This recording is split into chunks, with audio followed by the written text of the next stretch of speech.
spin the wheel of Shakespeare for the Tempest. I am TJ. I'm the technical director of Zenith Players.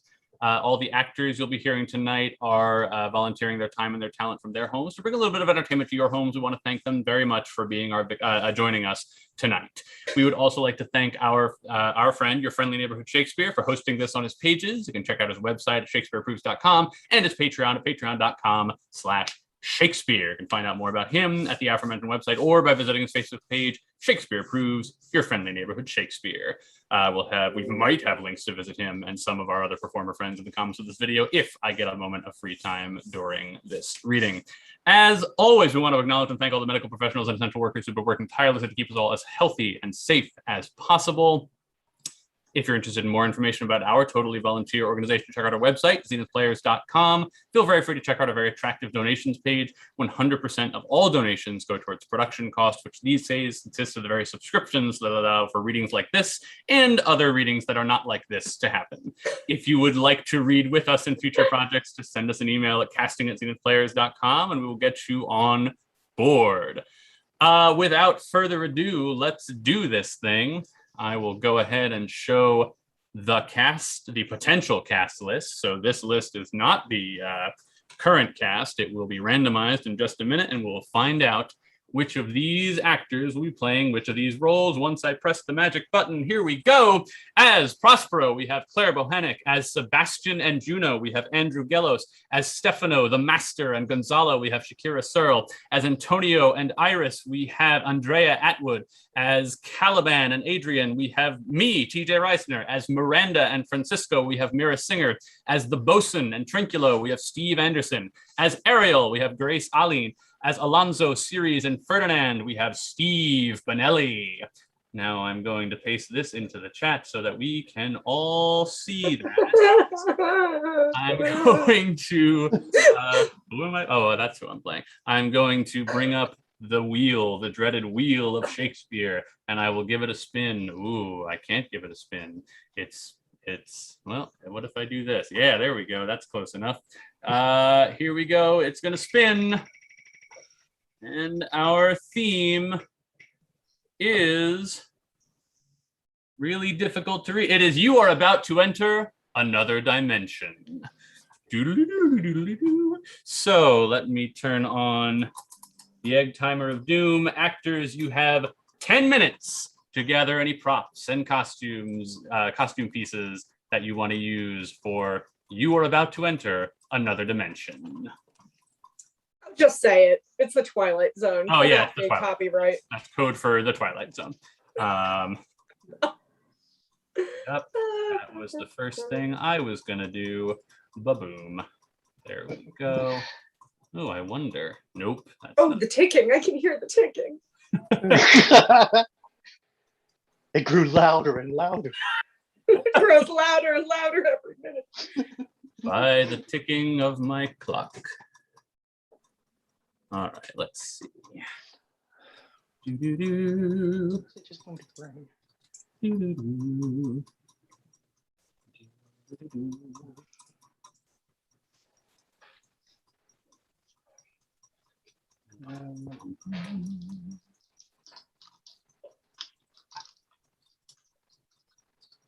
Oh.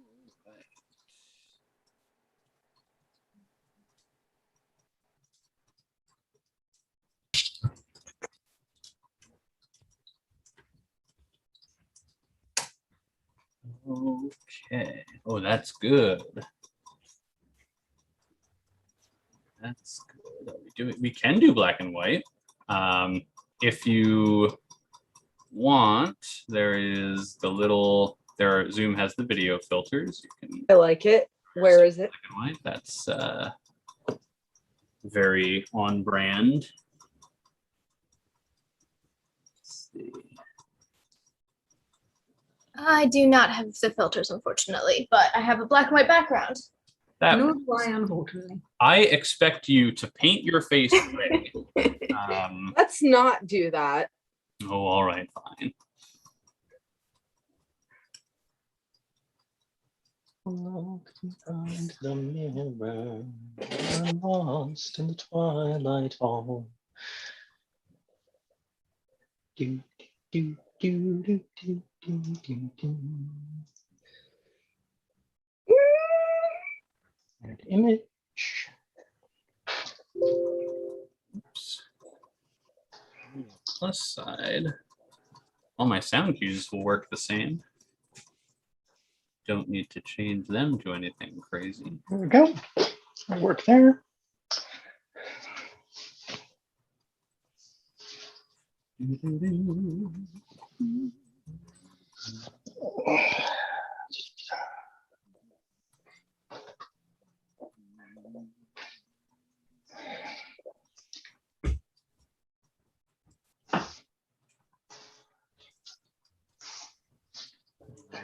Right.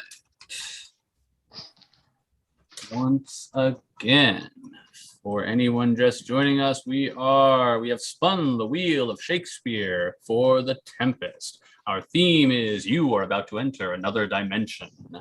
And our cast will be Claire Bohenick as Prospero, Andrew Gelos as Sebastian and Juno, Shakira Searle as Stefano, the Master, and Gonzalo. You are about to enter another dimension. Oh, what have I done? It's the Twilight Zone. It is the Twilight Zone. There we go. Okay. Whew. Andrea Atwood as Antonio and Iris. Me, TJ Reisner as Caliban and Adrian. Mira Singer as Miranda and Francisco. Steve Anderson as the Bosun and Trinculo. Grace Aline as Ariel. And Steve Benelli as Alonso, Ceres, and Ferdinand. The background. I will send. So.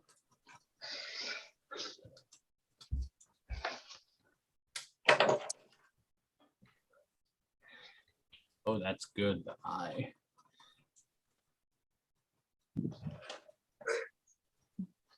We're about 5 minutes, everybody.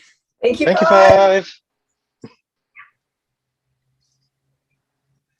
About 5 minutes to the Tempest in another dimension.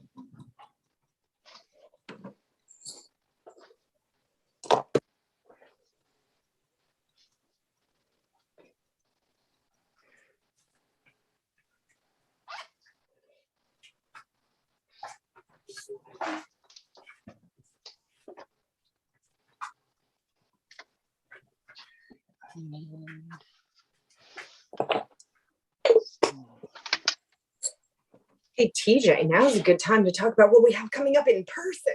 Oh yeah, how about that? Up in person in November, seeing quite a few of the same people that you'll see in this reading. We have Bernhardt Hamlet, the story of Sarah Bernhardt playing Hamlet. It's a great time. That will be November at Pax Amicus Castle Theater in Bud Lake, New Jersey. You can check out their website, which should just be paxamicus.com. Yeah, that's PAXAMICUS.com for more information on that. For tickets, they've got a lot of cool stuff coming up as well. That's where our in-person shows have been for the past, well, as long as we've had this company. All of our in-person shows have been there. And if you want to see some photos of our past shows, you can head to our website, zenithplayers.com, and click on the past shows button and see all of the work I've done putting photos of those past shows on that website.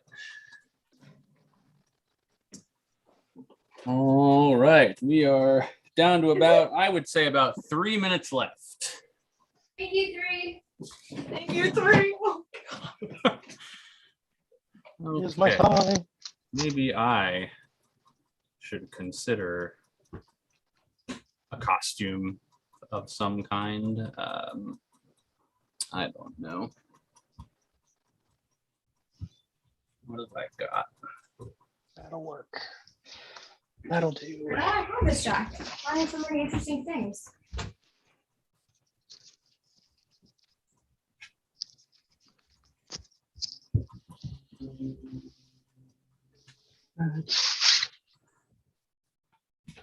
Yeah, it works. Sorry, there was green in that tie.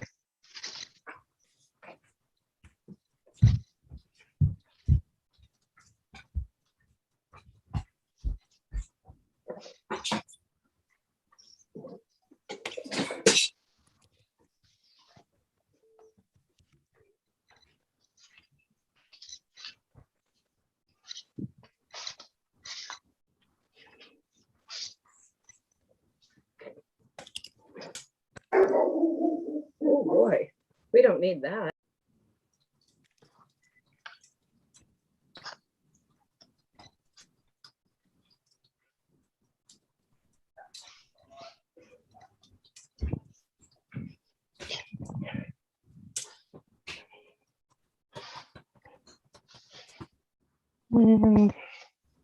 Yeah, it'll work. Sure.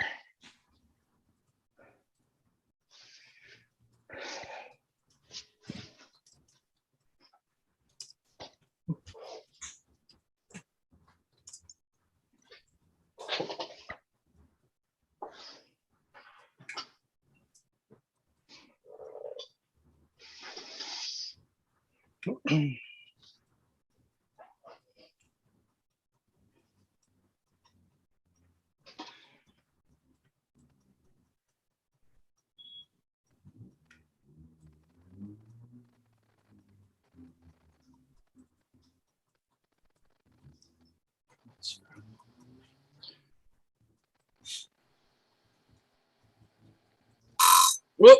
Oh, there it is. There's the timer. All right, audience. You are about to enter another dimension. A dimension not only of sight and sound, but of the mind. A journey into a wondrous land of a deserted island. Next stop, Shakespeare's The Tempest. Enter a shipmaster and a bosun. Bosun! Here, master. What cheer? Good. Speak to the mariners. Falter it, Yarley, or else we run ourselves aground. Bestir! Bestir! Hey, my hearts. Cheerily, cheerily, my hearts. Yar, yar, taking the topsail. Tend to the master's whistle. Blow till thou burst thy wind, if room enough. Enter Alonso, Sebastian, Antonio, Ferdinand, Gonzalo, and others. Good boatswain, have care. Where's the master? Play the men. I pray now keep below. Where is the master, boatswain? Do you not hear him? Tomorrow our labor, keep your cabins, you to assist the storm. Hey, good, be patient. When the sea is. Hence, oh, what cares these roars for the name of king? To your cabins, silence, trouble us not. Good. Yet remember whom thou hast aboard. None that I love more than myself. You are a counselor. If you can command these elements to silence, work the peace of the present, we will not hand a rope more. Use your authority. If you cannot, give thanks you have lived so long, and make yourself ready in your cabin for the mischance of the hour, if it so hap. Cheerly, good hearts. Out of our way, I say. He exits. I have great comfort from this fellow. Methinks he hath no drowning mark upon him. His complexion is perfect gallows. Stand fast, good fate, to his hanging. Make the rope of destiny, his destiny our cable. For our own doth little advantage. If he be not born to be hanged, our case is miserable. He exits with Alonso, Sebastian, and the other courtiers. Enter the bosun. Down with the topmast. Yeah, lower, lower. Bring her to try with the main course. Plague upon the howling. They are louder than the weather or our office. Enter Sebastian, Antonio, and Gonzalo. Yet again, what do you here? Shall we give o'er and drown? Have you a mind to sink? Pox on your throat, you bawling, blasphemous, incharitable dog. Work you then. Hang, cur, hang you, whoreson, insolent noisemaker. We are less afraid to be drowned than thou art. I'll warrant him for drowning, though the ship were no stronger than a nutshell and as leaky as an unstanched wench. Lay her a hold! A hold! Set her 2 courses, off to sea again, lay her off! All lost to prayers, all lost. What, must our mouths be cold? The king and prince at prayers. Let's assist them, for our case is theirs.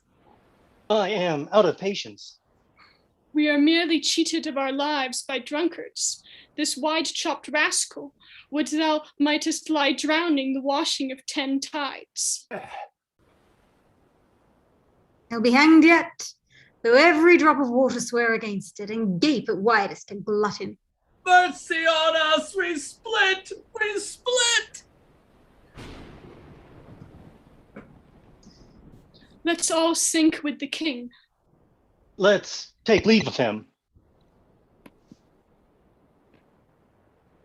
Now would I give 1,000 furlongs of sea for an acre of barren ground.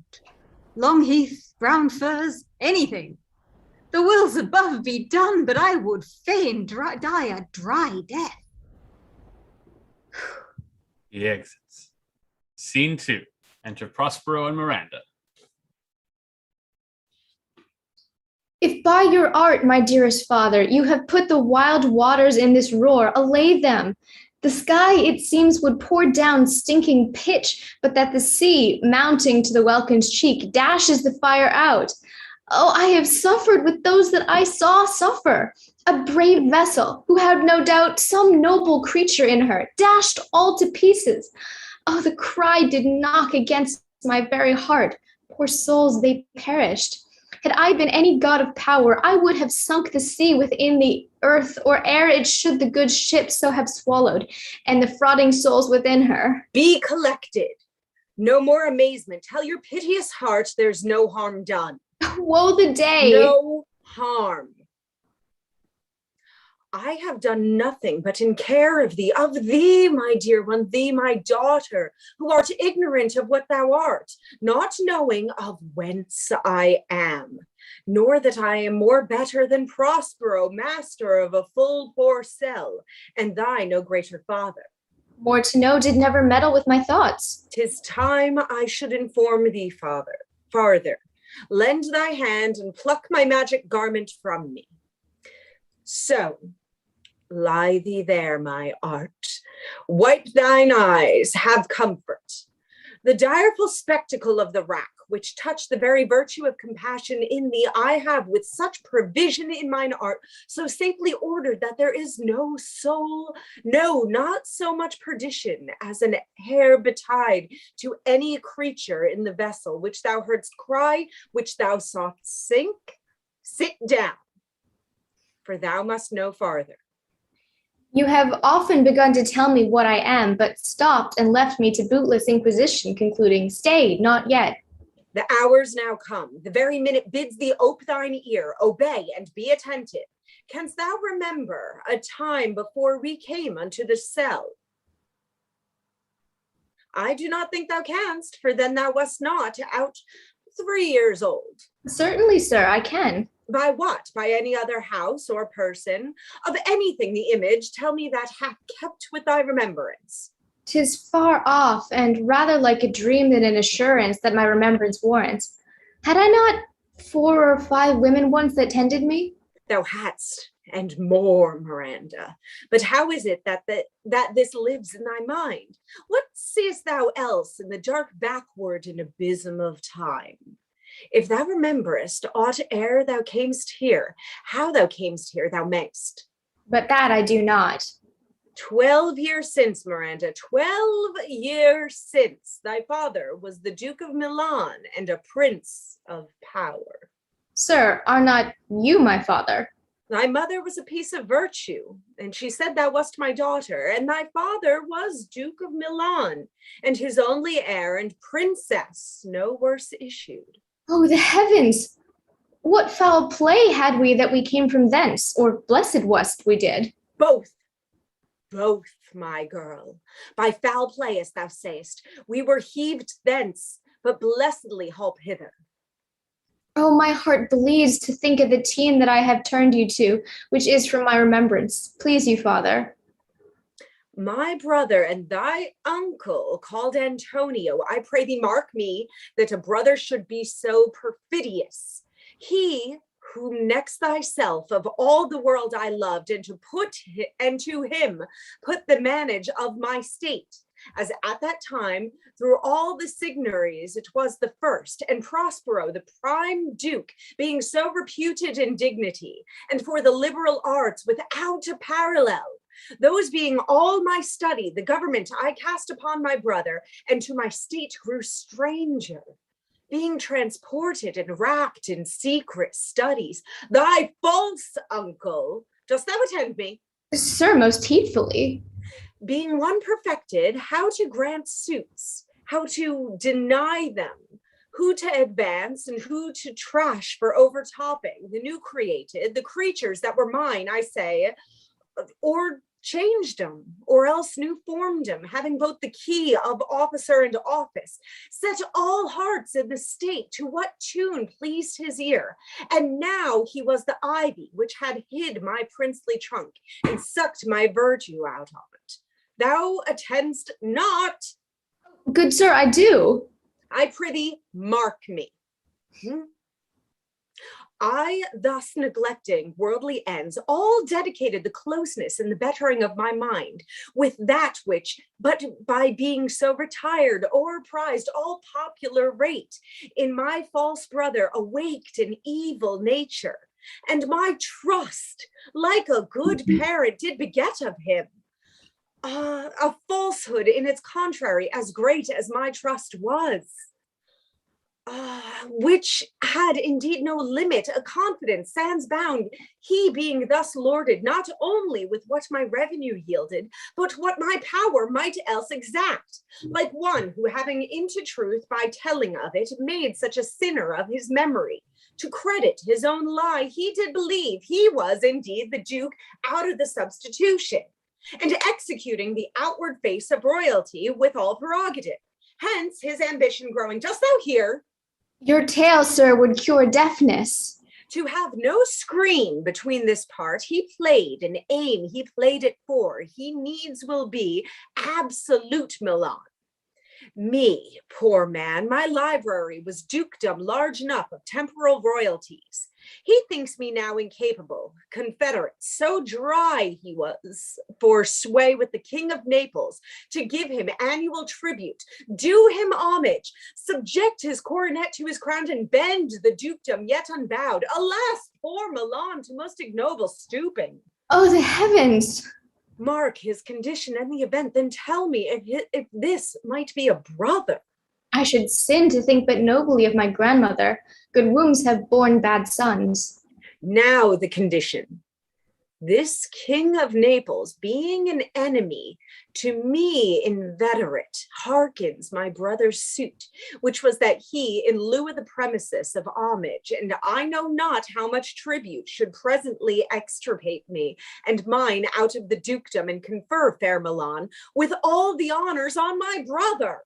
Whereon a treacherous army levied, one midnight, fated to the purpose, did Antonio open the gates of Milan, and in the dead of darkness the ministers for the purpose hurried thence, me and thy crying self.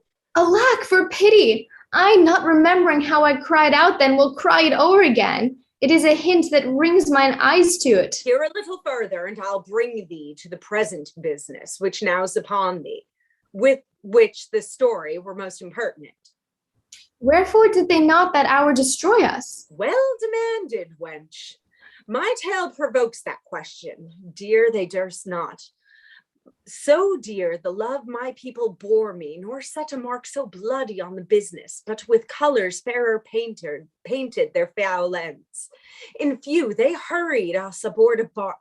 Before us some leagues to sea, where they prepared a rotten carcass of a butt, not rigged, nor tackle, sail, nor mast. The very rats instinctively have quit it. There they hoist us to cry the sea that roared us, to sigh to the winds, whose pity sighing back again, did us but loving wrong. Alack, what trouble was I then to you? Oh, cherubim, thou wast that did preserve me. Thou didst smile infused with a fortitude from heaven, when I have decked the sea with drops full salt under my burden groaned, which raised in me an undergoing stomach to bear up against what should ensue. How came we ashore? By providence divine.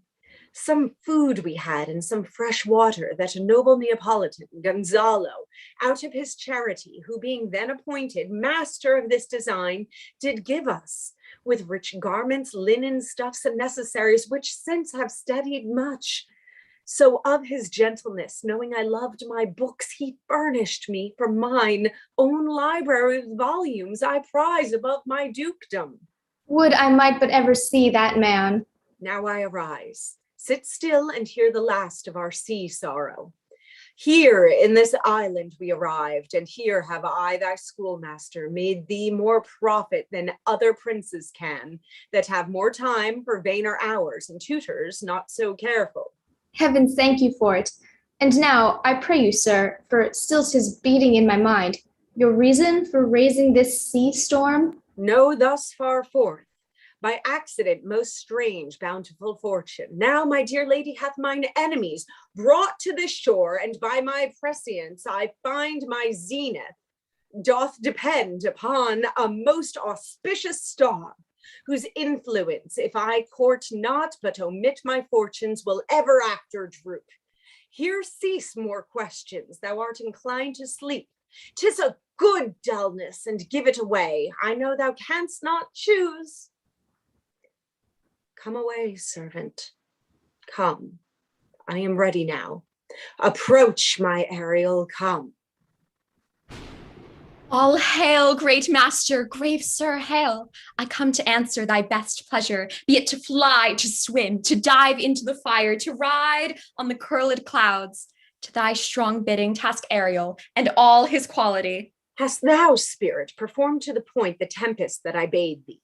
To every article. I boarded the king's ship, now on the beak, now in the waist, the deck. In every cabin I flamed amazement.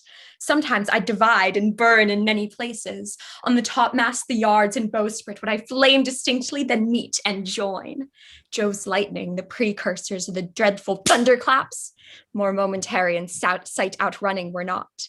The fire and cracks of sulphurous roaring, and the most mighty Neptune seemed to besiege and make his bold waves tremble, yea, his dread trident shake. My brave spirit, who was so firm, so constant, that this coil would not infect his reason. Not a soul but felt a fever of the mad, and played some tricks of desperation. All but mariners plunged into the foaming brine and quit the vessel, then all afire with me. The king's son, Ferdinand, with hair upstaring, then like reeds, not hair, was the first man that leapt, cried, "Hell is empty, and all the devils are here!" Why, that's my spirit. But was not this nigh shore? Close by, my master. But are they, Ariel, safe? Not a hair perished. On their sustaining garments not a blemish, but fresher than before. And, as thou badst me, in troops I have dispersed them about the isle. The king's son have I landed by himself, whom I let cooling the air with sighs in an odd angle of the isle, and sitting, his arms in this sad knot. Of the king's ship, the mariners say thou hadst disposed, and all the rest of the fleet. Safely in harbor is the king's ship, in the deep nook there where once thou call'st me up at midnight to fetch dew from the still vexed Bermuths. There she's hid. The mariners all under hatches stowed, who, with a charm joined to their suffered labor, I have left asleep. And for the rest of the fleet, which I dispersed, they all have met again and are upon the Mediterranean float, bound sadly home for Naples, supposing that they saw the king's ship wracked and his great person perish. Ariel, thy charge exactly is performed, but there's more work. What is the time of day? Past the mid-season? At least 2 glasses. The time 'twixt 6 and now must both by us be spent most preciously. Is there more toil? Since thou dost give me pains, let me remember thee what thou hast promised, which is not yet performed me. How now, moody? What is thou canst demand? My liberty! Before the time be out no more. I prithee, remember, I have done thee worthy service, told thee no lies, made no mistakings, served without grudge or grumblings. Thou didst promise to bait me a full year. Dost thou forget from what torment I did free thee? No. Thou dost, and I thinkst it much to tread the ooze of the salt deep, to run upon the sharp wind of the north, to do me business in the veins of the earth when it is baked with frost. I do not, sir. Thou liest, malignant thing. Hast thou forgot the foul witch Sycorax, who with age and envy was grown into a hoop? Hast thou forgot her? No, sir. Thou hast. Where was she born? Speak. Tell me. Sir, in Argier. Oh, was she so? I must once in a month recount what thou hast been, which thou forgetst. The damned witch Sycorax, for mischiefs manifold and sorceries terrible, to enter human hearing. From Argier thou knowst thou was banned. For one thing she did, they would not take her life. Is it not true? Aye, sir. And this blue-eyed hag was hither brought with child, and here was left by the sailors. Thou, my slave, as thou reportst thyself, was then her servant. And for thou was a spirit too delicate to act her earthly and abhorred commands. Refusing her grand hests, she did confine thee. By help of her more potent ministers and her most unmitigable rage. Into a cloven pine, within which rift imprisoned thou didst painfully remain a dozen years, within which space she died and left thee there, where thou didst vent thy groans as fast as mill wheels strike. Then was this island, save for the sun that she did litter here, a freckled whelp hag-born, not honored with human shape. Yes, Caliban, her son. Dull thing, I say so, he, that Caliban, whom now I keep in service. Thou best knowst what torment I did find thee in. Thy groans did make wolves howl and penetrate the breasts of ever-angry bears. It was a torment to lay upon the damned witch Sycorax could not again undo. It was mine art when I arrived and heard thee that made gape and pine and let thee out. I thank thee, master. If thou more murmurest, I will rend an oak and peg thee in the knotty entrails till thou hast howled away 12 winters. Pardon, master. I will be corresponded to commanded to my spiriting gently. Do so, and after 2 days I will discharge thee. That's my noble master. What shall I do? Say, what shall I do? Go, make thyself like a nymph of the sea. Be subject to no sight but thine and mine, invisible to every eyeball else. Go take this shape, and hither come in it. Go hence with diligence. Awake, dear heart, awake. Thou hast slept well, awake.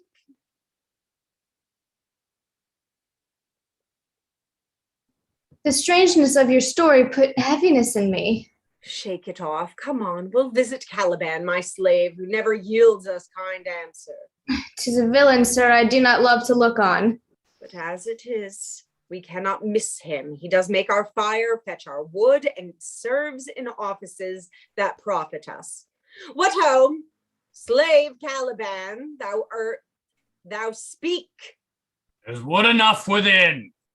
Come forth, I say, there's other business for thee. Come, thou tortoise, when? Fine apparition, my quaint Ariel, hark in thine ear. My lord, it shall be done. Thou poisonous slave, got by the devil himself upon thy wicked dam, come forth.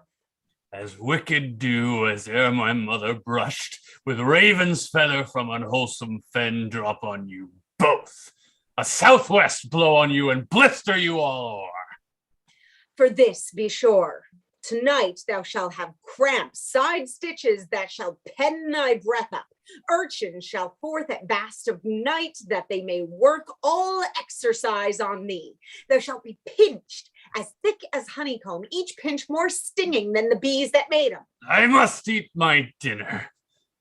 This island's mine by Sycorax, my mother, which thou takest from me. When thou camest first, thou strokest me and made much of me, which give me water with berries in it and teach me how to name the bigger light, and how the less that burn by day and night. And then I loved thee, and showed thee all the qualities of the isle, the fresh springs, brine pits, barren place, and fertile. Cursed be I that did so! All the charms of sycorax, toads, beetles, bats light on you, for I am all the subjects that you have, which first was mine own king, and here you stymie in this hard rock, whiles you do keep me from the rest of the island. Thou most lying slave, whom stripes may move, not kindness. I have used thee, filth as thou art, with humane care, and lodged thee in mine own cell, till thou didst seek to violate the honor of my child. No, would had been done. Thou didst prevent me. I had peopled else this isle with Calibans. Horrid slave, which any print of goodness will not take, being capable of all ill. I pitied thee, took pains to make thee speak, taught thee each hour one thing or another. And thou didst not, savage, know thine own meaning, but wouldst gabble like a thing most brutish. I endowed thy purposes with words that made them known. But thy vile race, thou didst learn, had that int which good natures could not abide to be with. Therefore wast thou deservedly confined into this rock, who hast deserved more than a prison. You taught me language, and my profit on't is I know how to curse. The red plague rid you for learning me your language. Hag seed hence. Fetch us in fuel, and be quick, thou'rt best to answer other business. Shrugs thou in malice? If thou dost neglect or dost unwillingly what I command, I'll wreck thee with old cramps. Fill all thy bones with aches, make thee roar that beasts shall tremble at thy din. No, pray thee. I must obey. His art is of such power, it would control my damned god Setibus and make a vassal of him. So slave hence. Come unto these yellow sands, and then take hands. Curtsied when you have, and kiss the wild waves whist. Footed featly here and there, and sweet sprites bear the burden. Hark, hark, the watchdogs bark. Hark, hark, I hear the strain of strutting chanticleer cry cock-a-diddle-dow.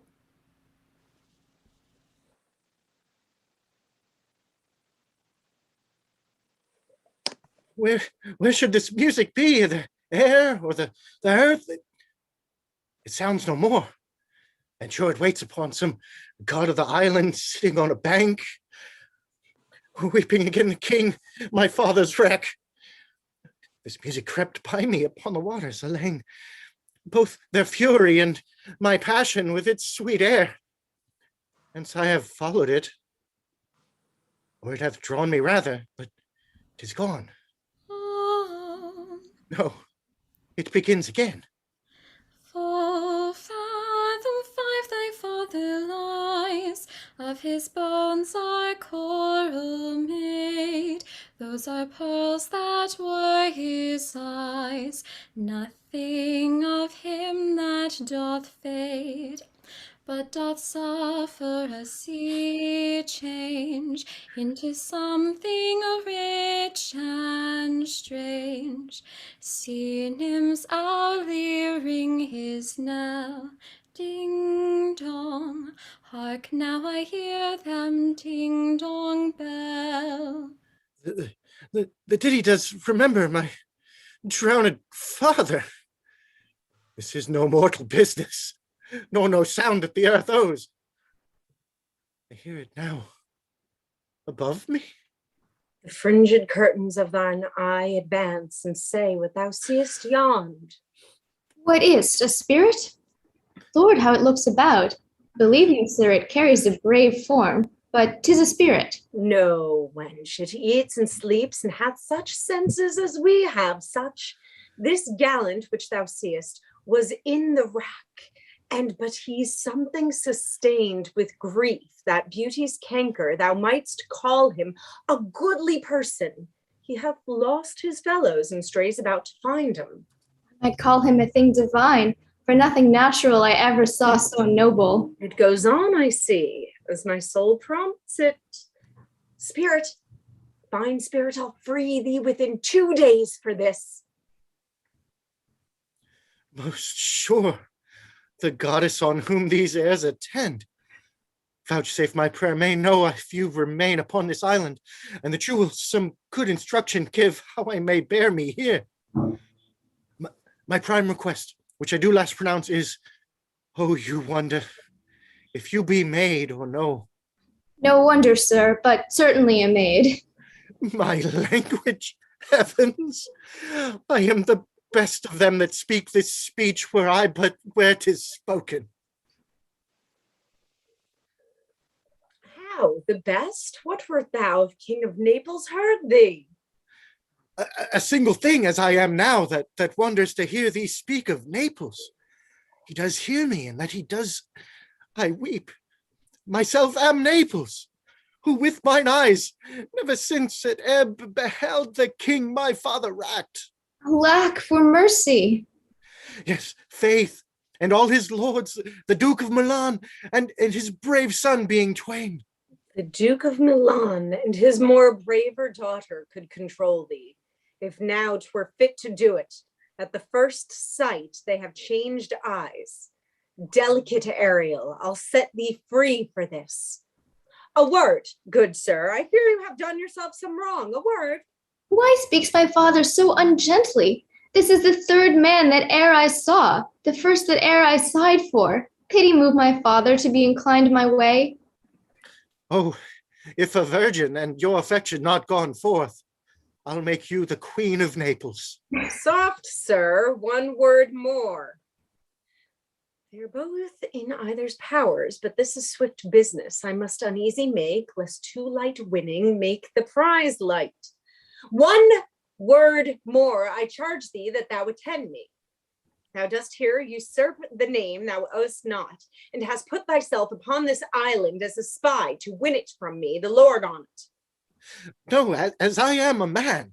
There's nothing ill can dwell in such a temple. If the ill spirit have so fair a house, good things will strive to dwell with. Follow me. Speak not you for him, he's a traitor. Come, I'll manacle thy neck and feet together. Sea water shalt thou drink. Thy food shall be the fresh brook mussels, withered roots and husks, wherein the acorn called. Follow. No, I will resist such entertainment till mine enemy has more power.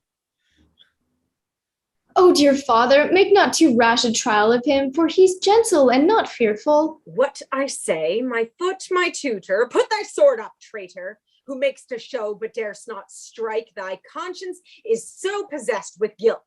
Come from thy ward, for I can here disarm thee with this stick and make thy weapon drop. Beseech you, father. Hence, hang not on my garments. Sir, have pity. I'll be his surety. Silence. One word more shall make me chide thee, if not hate thee. What, an advocate for an impostor? Hush. Thou thinkst there is no more shapes as he, having seen but him in Caliban.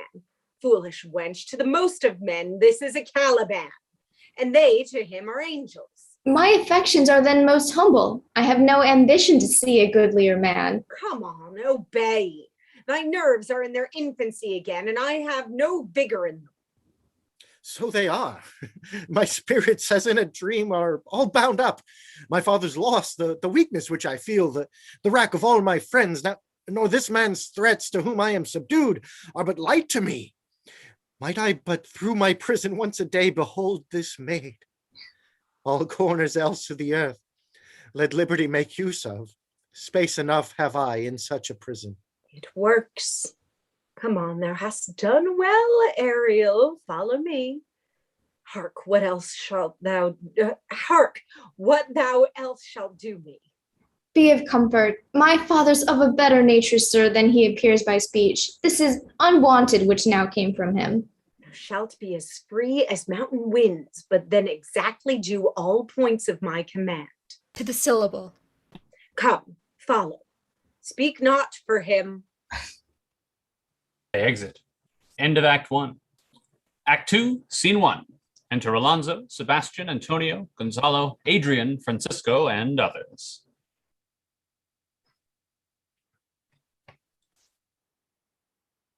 Beseech you, sir, be merry. You have cause, so have we all, of joy, for our escape is much beyond our loss. Our hint of woe is common. Every day some sailor's wife, the masters of some merchant, and the merchant have just our theme of woe. But for the miracle, I mean our preservation, few in millions can speak like us. Then wisely, good sir, weigh our sorrow with our comfort. Prithee, peace. He receives comfort like cold porridge. The visitor will not give him or so. Look, he's winding up the watch of his wit. By and by it will strike. Sir, One, tell. when every grief is entertained that's offered, comes to the entertainer, $1. dollar comes to him indeed. You have spoken truer than purposed. You have taken it wiselier than I meant you should. Therefore, my lord, Fie, what a spendthrift he is of his tongue. I prithee spare. well, I have done. But yet, He will be talking. Which of here, Adrian, for a good wager, the first begins to crow? The old cock. The cockerel. Done. The wager? A laughter. A match. Though this island seems to be desert,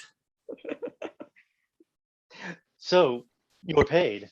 uninhabitable, almost inaccessible, Yet, yet He could not miss it. it must needs be of subtle, tender, and delicate temperance. Temperance was a delicate wench. aye, and a subtle, as he most learnedly delivered, The air breathes upon us here most sweetly. as if it had lungs and rotten ones. Or as 'twas perfumed by a fen. here is everything advantageous to life. True, save means to live. Of that there's none, or little. How lush and lusty the grass looks, how green. The ground indeed is tawny. With an eye of green in it. He misses not much. No, he doth but mistake the truth totally. The rarity of it is, which is indeed almost beyond credit, As many vouched rarities are. that our garments, being as they were drenched in the sea, hold, notwithstanding their freshness and gloss, being rather new dyed than stained with salt water. If but one of his pockets could speak, would it not say he lies? Aye, or very falsely pocket up his report. Methinks our garments are now as fresh as when we put them on first in Afric, at the marriage of the king's fair daughter Claribel to the king of Tunis. 'Twas a sweet marriage, and we prosper well in our return. Tunis was never graced before with such a paragon to their queen. Not since widow Dido's time. Widow, a pox on that. How came that widow in? Widow Dido. What if he had said widower Aeneas too? A good lord, how take you it? Widow Dido, said you? You make me study of that. She was of Carthage, not of Tunis. This Tunis, sir, was Carthage. Carthage? I assure you, Carthage. His word is more than the miraculous harp. He hath raised a wall, and houses too. What impossible matter will he make easy next? I think he will carry this island home in his pocket and give his son for an apple. And sowing the kernels of it in the sea, bring forth more islands. Aye. Why, good time. Sir, we were talking that our garments seem now as fresh as when we were at Tunis, at the marriage of your daughter, who is now queen. And the rarest that ever came there. Bait, I beseech you, widow Dido. Oh, Widow Dido. Aye, Widow Dido. Is not, sir, my doublet as fresh as the first day I wore it? I mean, in a sort. That sort was well fished for. When I wore it at your daughter's marriage. You cram these words into mine ears against the stomach of my sense. Would I had never married my daughter there, for coming thence my son is lost, and in my rate she too, who is so far from Italy removed, I ne'er again shall see her. O thou mine heir of Naples and of Milan with strange fish hath made his meal on thee. Sir, he may live. I saw him beat the surges under him and ride upon their backs. He trod the water, whose enmity he flung aside, and breasted the surge most swollen that met him. His bold head 'bove the continuous waves he kept, and oared himself with his good arms in lusty strokes to the shore, that o'er his wave-worn basis bowed, as swooping to relieve him. I not doubt he came alive to land. No, he's gone. Sir, you may thank yourself for this great loss, that would not bless our Europe with your daughter, but rather lose her to an African, where she, at least, is banished from your eye, who hath cause to wet the grief on it. Pretty peace. You were kneeled and to importuned otherwise by all of us, and the fair soul herself weighed between loathness and obedience, at which end, the beam should not bow. We have lost your son, I fear, forever. Milan and Naples have more widows in them than the business making, than we bring men to comfort them. The fault's your own. So is the dearest of loss. My lord Sebastian, the truth you speak doth lack some gentleness and time to speak it in. You rub the sore when you should bring the plaster. Very well. And most chagriningly. It's foul weather in us all, good sir, when you are cloudy. Foul weather? Very foul. Had I a plantation of this isle, my lord? He'd sow it with nettle seed. Or dock, or mallows. And were the king on't, what would I do? Escape being drunk for want of wine. In the Commonwealth, I would by contraries execute all things. For no kind of traffic would I admit, no name of magistrate. Letters should not be known. Riches, poverty, and use of service, none. Contract, succession, born, bound of land, tilth, vineyard, none. No use of metal, corn, or wine, or oil. No occupation. All men idle. All, and women too, but innocent and pure. No sovereignty. Yet he would be king on it. The latter end of his commonwealth forgets the beginning. All things in common nature should produce, without sweat or endeavor, treason, felony, sword, pike, knife, gun, or any need of any engine would I not have. But nature should bring forth of its own kind all foison, all abundance to feed my innocent people. No marrying among his subjects. None, man, all idle, whores and knaves. I would with such perfection govern, sir, to excel the golden age. Save his majesty. Long live Gonzalo. And do you mark me, sir? Prithee no more, thou dost talk nothing to me. I do well believe, your highness, and did it to minister occasion to these gentlemen, who are of such sensible and nimble lungs that they always use to laugh at nothing. 'Twas you we laughed at. Who in this merry kind of fooling am nothing to you. So you may continue and laugh at nothing still. What a blow was there given. And it had not fallen flat long. You are gentlemen of brave metal. You would lift the moon out of a sphere as if you would continue it in 5 weeks without changing. We would so, and then go a bat-fowling. Nay, good my lord, be not angry. No, I warrant you. I will not adventure my discretion so weakly. Will you laugh me asleep? For I am very heavy. Go sleep and hear us.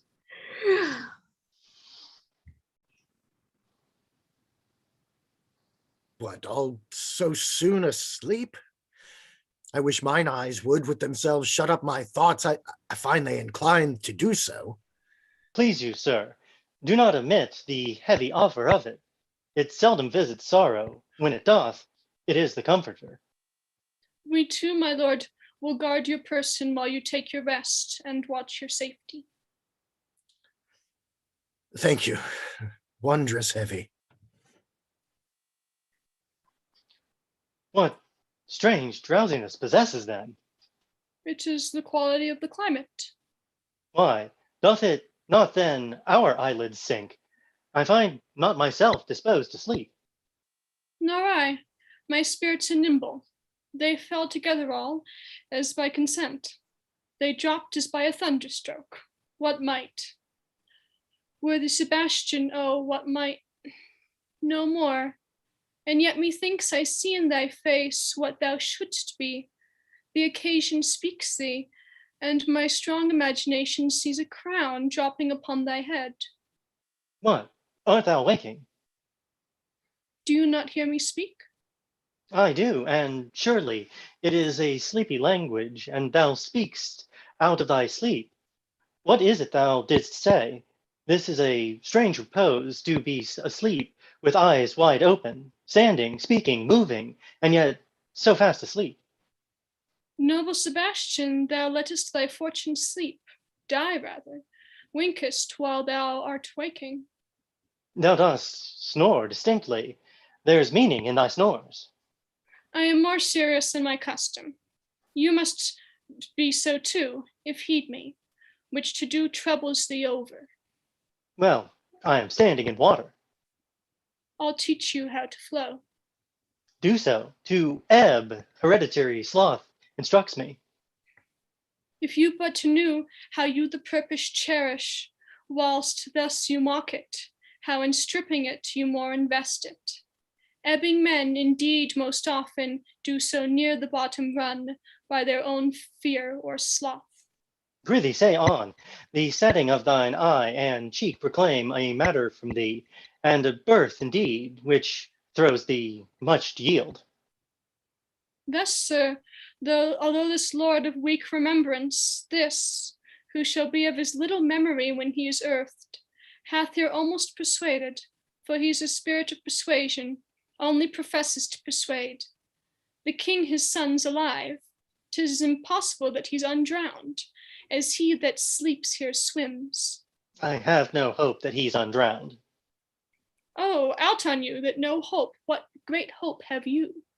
No hope that way is another way, so high a hope that even ambition cannot pierce a wink beyond, but doubt discovery there.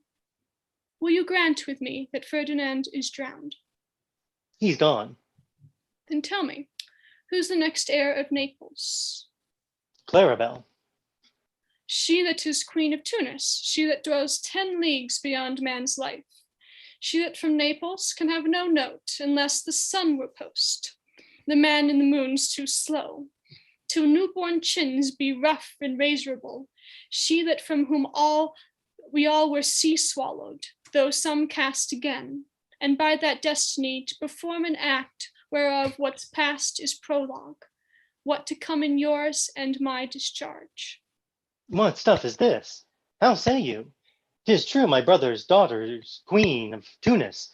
So is she heir of Naples. Twixt the regions there is some space. A space whose every cubit seems to cry out, how shall that Clarabelle measure us back to Naples? Keep in Tunis, and let Sebastian wake. Say, this were death that now hath seized him, why they were no worse than now they are. There be that can rule Naples as well as he that sleeps, lords that can prate as amply and unnecessarily as this Gonzalo. I myself could make a chow as of deep chat. Oh, that you bore the minds that I do, what a sleep were this for your advancement. Do you understand me? Methinks I do. And how does your content tender your own good fortune? I remember you did supplant your own brother Prospero. True. And look how well my garments sit upon me, much feater than before. My brother's servants were then my fellows, now they are my men. But for your conscience. Aye, sir, where lies that? If 'twere a kib, would put me to my slipper, but I feel not this deity in my bosom. 20 consciences that stand twixt me and Milan, candid be they, and melt ere they molest. Here lies your brother, no better than the earth he lies upon.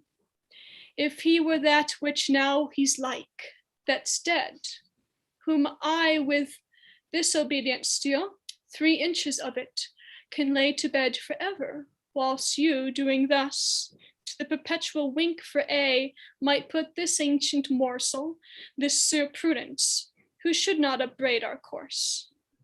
For all the rest, they'll take suggestion as a cat laps milk. They'll tell the clock to any business that we say befits the hour. Thy case, dear friend, shall be my precedent. As thou gott'st Milan, I'll come by Naples. Draw thy sword.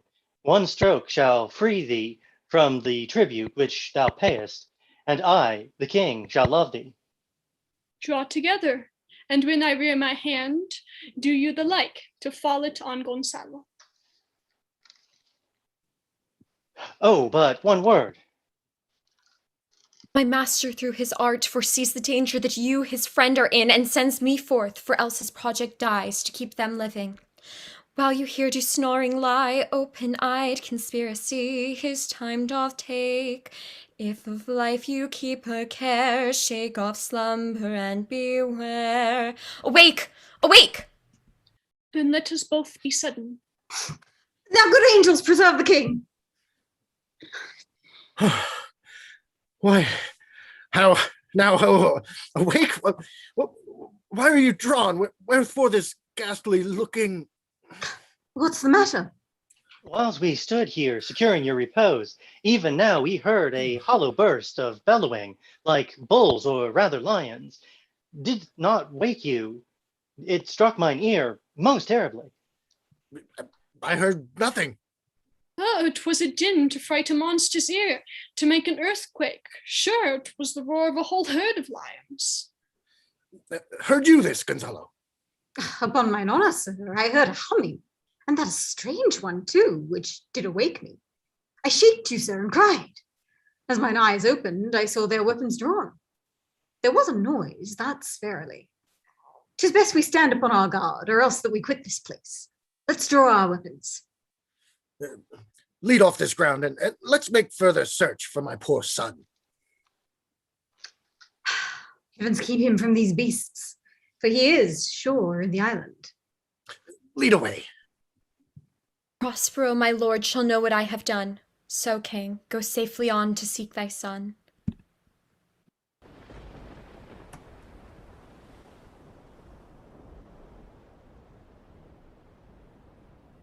All the infections that the sun sucks up from bogs, fens, flats, on Prosper fall and make him by inch meal a disease. His spirits hear me, and yet I needs must curse. But they'll nor pinch, fright me with urchin shows, pitch me in the mire, nor lead me like a firebrand in the dark out of my way unless he bid 'em. But for every trifle are they set upon me, sometimes like apes that mow and chatter at me and after bite me, and like hedgehogs, which lie tumbling in my barefoot way and mount their pricks at my footfall. Sometime am I all wound with adders, who with cloven tongues do hiss me into madness. Lo, now, lo, here comes a spirit of his, and to torment me for bringing wood in slowly. I'll fall flat.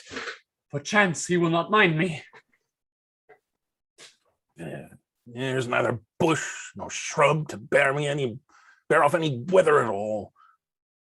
And another storm brewing. Hear it sing in the wind. Yon same black cloud, yon huge one, looks like a foul bombard that would shed his liquor. Thunder as it did before, I know not where to hide my head. Unseen cloud cannot choose but fall by pailfuls. What have we here? A man? A fish? Dead? Alive? Oh, a fish! He smells like a fish! A very ancient and fish-like smell. A kind of not of the newest Poor John? Strange fish. Were I in England now, as once I was, I had but this fish painted. Not a holiday fool there, but would give a piece of silver. There, would this monster make a man? Any strange beast there makes a man. They will not give a doit to relieve a lame beggar. They will lay out 10 to see a dead Indian. Legged like a man, his fins like arms. Warm, my troth. I do now let loose my opinion. Hold it no longer. This is no fish, but an islander that hath lately suffered by a thunderbolt. Storm is come again. Oh, my best way is to creep under his gabardine. There's no other shelter hereabout. Misery acquaints a man with strange bedfellows. He will here shroud till the dress.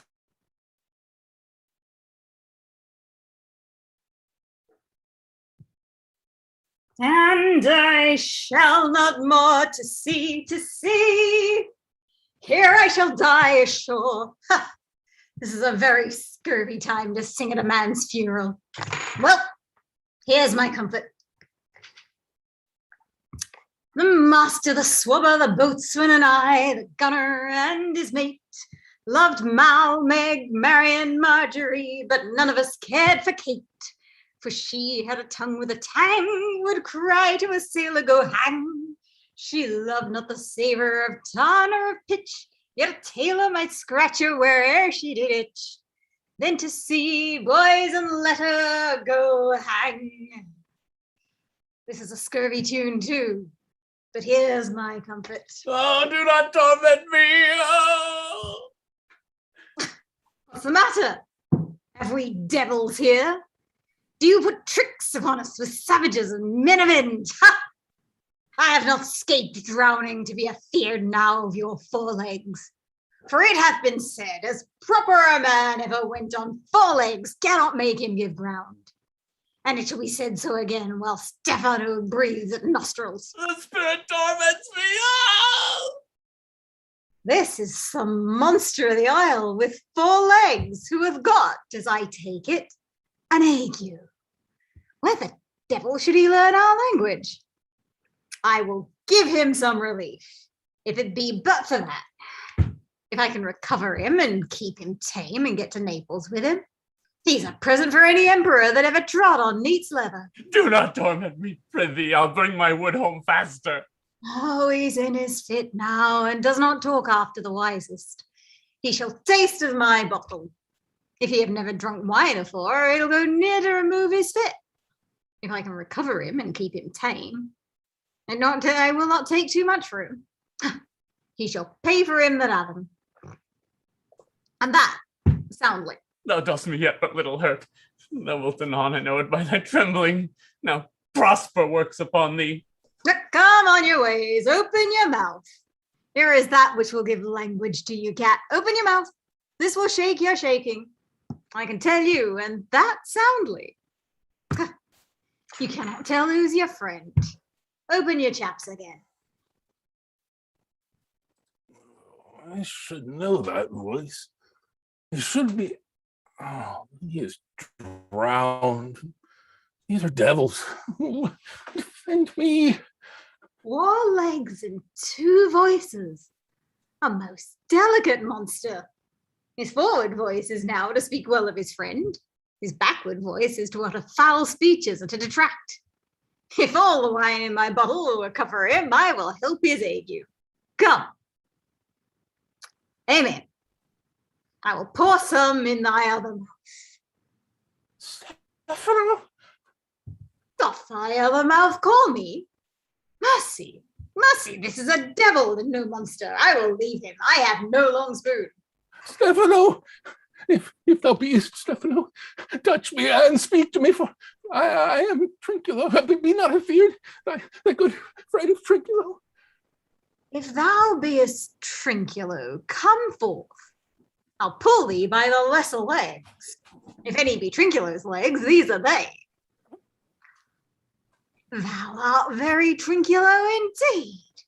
How camest thou to be the siege of this moon calf? Can he drink then? Trinculos.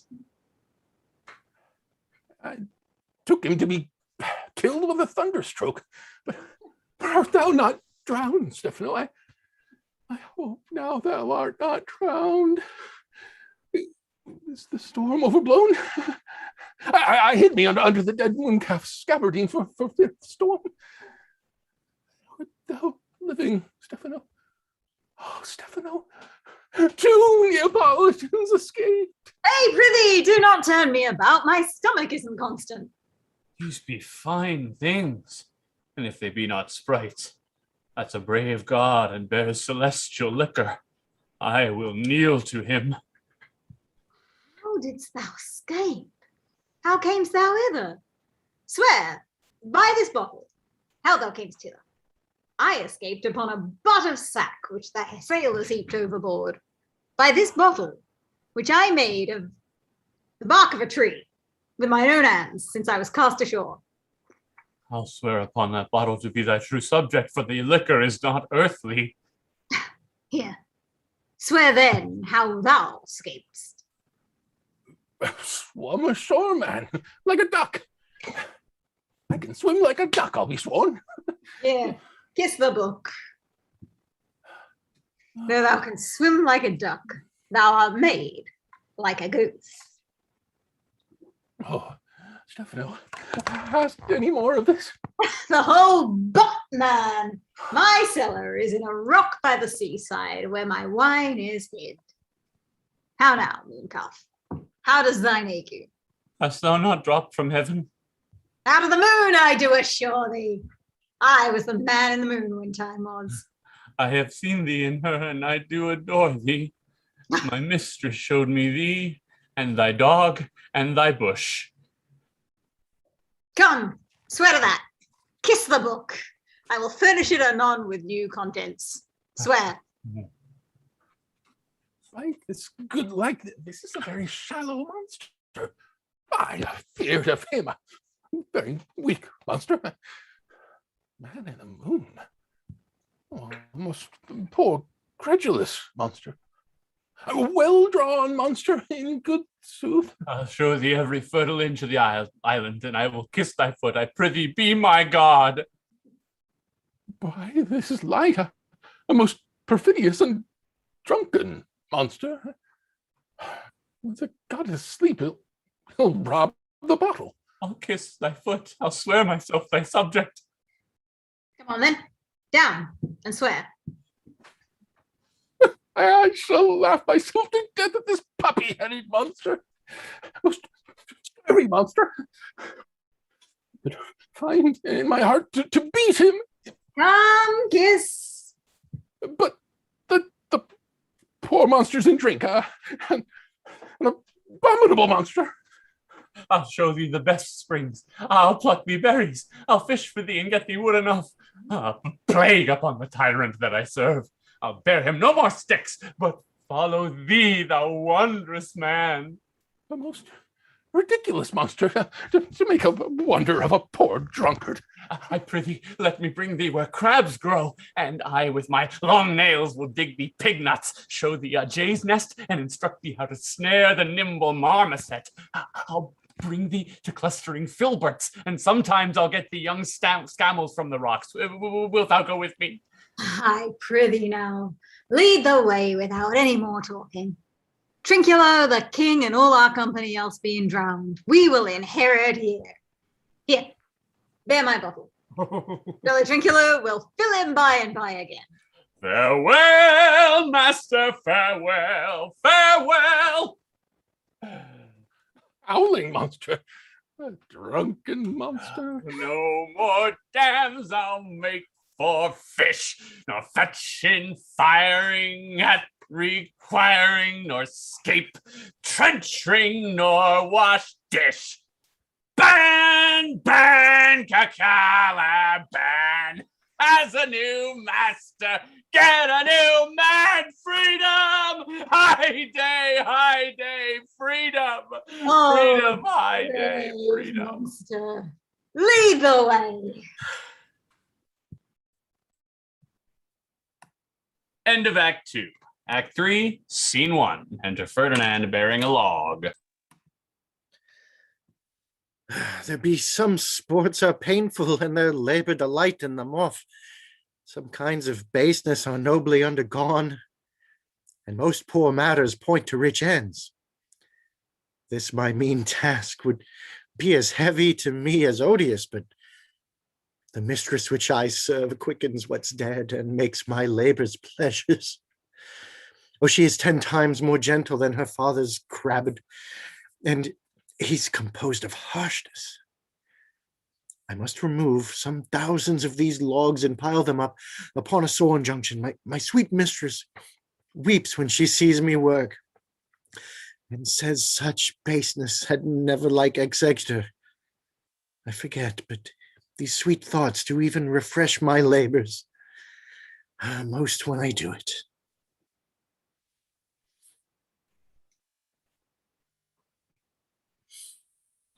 Alas now, pray you, work not so hard. I would the lighting had burnt up those logs that you were enjoined to pile. Pray, set it down and rest you. When this burns, 'twill weep for having wearied you. My father was hard at study. Pray now, rest yourself. He's safe for these 3 hours. Oh, most dear mistress, the sun will set before I shall discharge what I must strive to do. If you'll sit down, I'll bear your logs the while. Pray, give me that. I'll carry it to the pile. No, precious creature, I had rather crack my sinews, break my back, than you should such dishonor undergo while I sit lazy by. It would become me as well as it does you, and I should do it with much more ease, for my goodwill is to it, and yours it is against. Poor worm, thou art infected with visitation, and it shows it. You look wearily. No, noble mistress, 'tis fresh morning with me when you are by at night. I do beseech you chiefly that I might set it in my prayers. What is your name? Miranda. Oh, my father, I have broken your hest to say so. Admired Miranda. Indeed, the top of admiration, worth what's dearest to the world. Full many a lady I have eyed with best regard, and many a time the harmony of their tongues hath into bondage brought my too diligent ear. For several virtues have I liked several women. Never any with so full soul, but some defect in her did quarrel with the noblest grace she owed and put it to the foil. But you, oh you, so perfect and so peerless, are created of every creature's best. I do not know one of my sex, no woman's face remember, save from my glass mine own, nor have I seen more that I may call men than you, good friend, and my dear father. How features are abroad, I am skilless of, but by my modesty, the jewel in my dower, I would not wish any companion in the world but you, nor can imagination form a shape besides yourself to like of. But I prattle something too wildly, and my father's precepts I therein do forget. I am in my condition a prince, Miranda. I do think a king. I would, not so, and would no more endure this wooden slavery than to suffer the flesh fly blow my mouth. Hear my soul speak. The very instant that I saw you did my heart fly to your service. There resides to make me slave to it, and for your sake am I this patient logman. Do you love me? O heaven, O earth, bear witness to this sound, and crown what I profess with kind event. If I speak true, if hollowly invert what best is boded me to mischief, I, beyond all limit of what else in the world, do love, prize, honor you. I am a fool to weep at what I am glad of. Fair encounter of two most rare affections. Heavens rain grace on that which breeds between them. Wherefore weep you?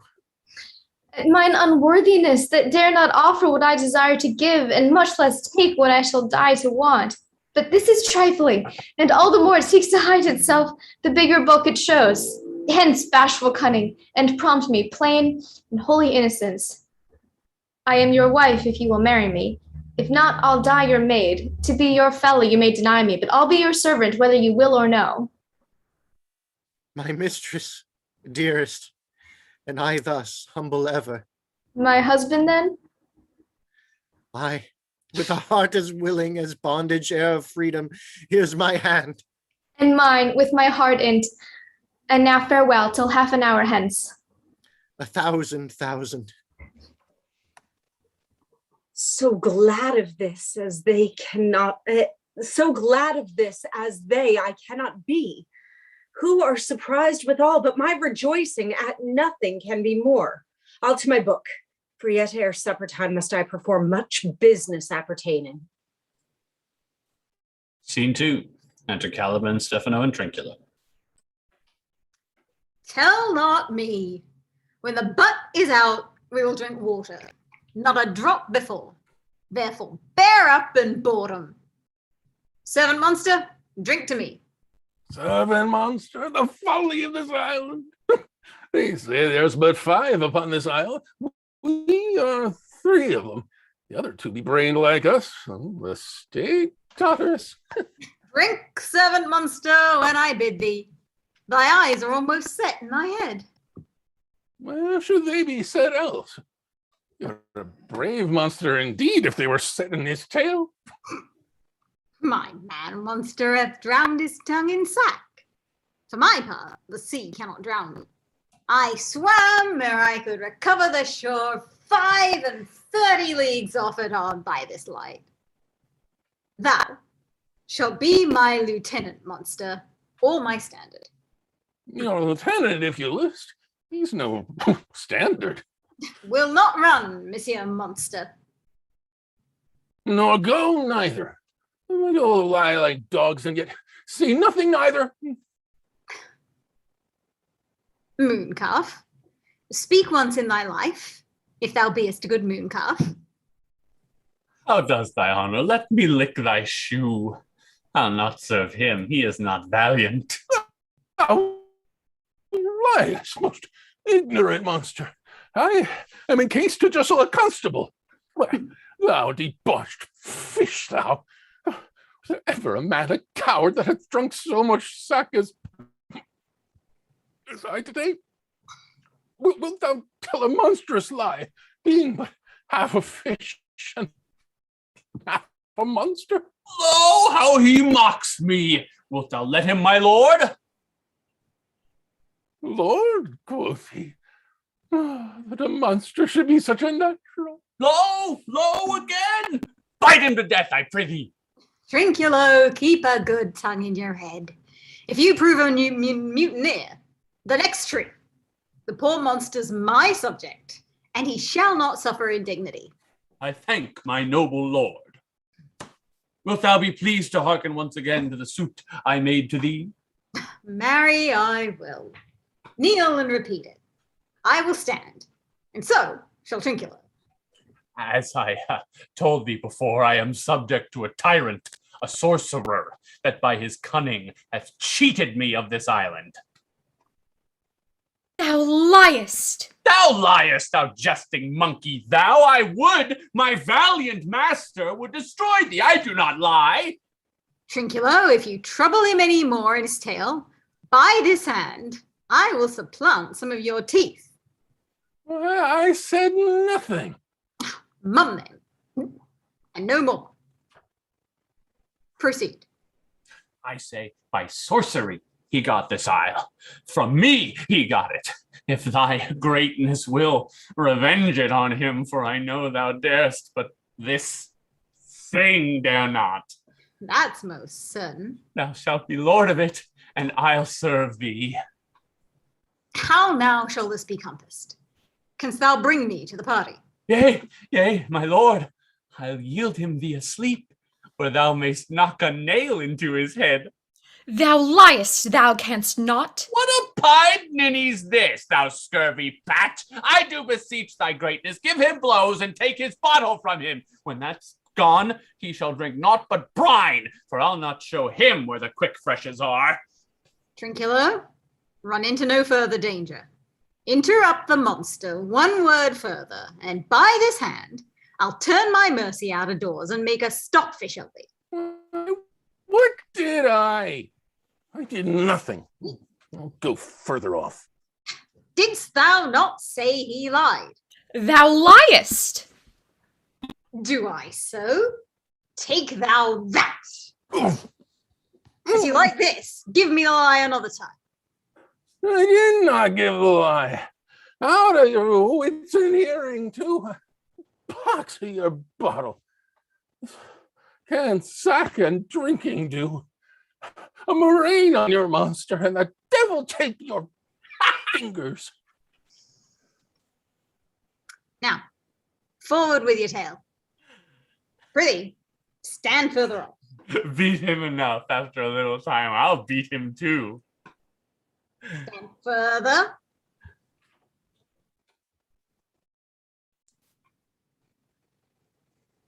Come, proceed. Why, as I told thee, 'tis a custom with him in the afternoon to sleep. There thou mayst brain him, having first seized his books, or with a log batter his skull, or punch him with a stake, or cut his weasand with thy knife. Remember first to possess his books, for without them he's but a sot, as I am, nor hath not one spirit to command. They all do hate him as rootedly as I. Burn but his books. He has brave utensils, for so he calls them, which when he has a house he'll deck withal. And that most deeply to consider is the beauty of his daughter. He himself calls her a nonpareil. I never saw a woman, but only Sycorax, my dam, and she. But she as far surpasseth Sycorax as greatst does least. Is it so brave, alas?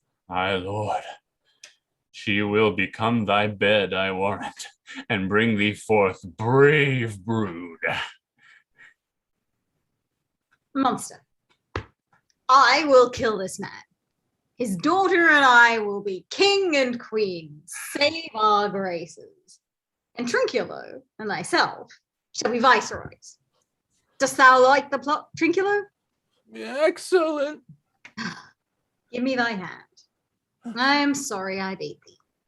But while thou livest, keep a good tongue in thy head. Within this half hour will he be asleep. Wilt thou destroy him then? High on mine honor. This will I tell my master. Thou makest me merry. I am full of pleasure. Let us be jocund. Will you troll the catch you taught me, but will air? At thy request, Monster, I will do reason. Any reason. Come, Trinculo, let us sing. Flout him and clout him and scout him and flout him. Thought is free. That's not the tune.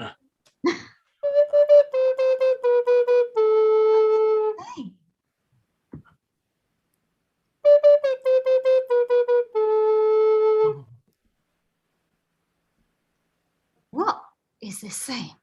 This is the tune of our catch, played by the picture of nobody. If thou beest a man, show thyself in thy likeness. If thou beest a devil, take it as thou list. Forgive me my sins. He that dies pays all debts. I defy thee. Art thou Mercy upon us. Art thou afeard?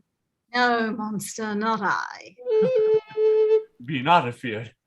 The isle is full of noises, sounds and sweet airs that give delight and hurt not. Sometimes 1,000 twangling instruments will hum about mine ears, and sometimes voices that if I then had waked after long sleep will make me sleep again. And then in dreaming the clouds methought would open and show riches ready to drop upon me, that when I waked I cried to dream again. This will prove a brave kingdom to me. where I shall have my music for nothing. When Prospero is destroyed. That shall be, by and by. I remember the story. The sound is going away. Let's follow it and after do our work. Lead, monster. We'll follow.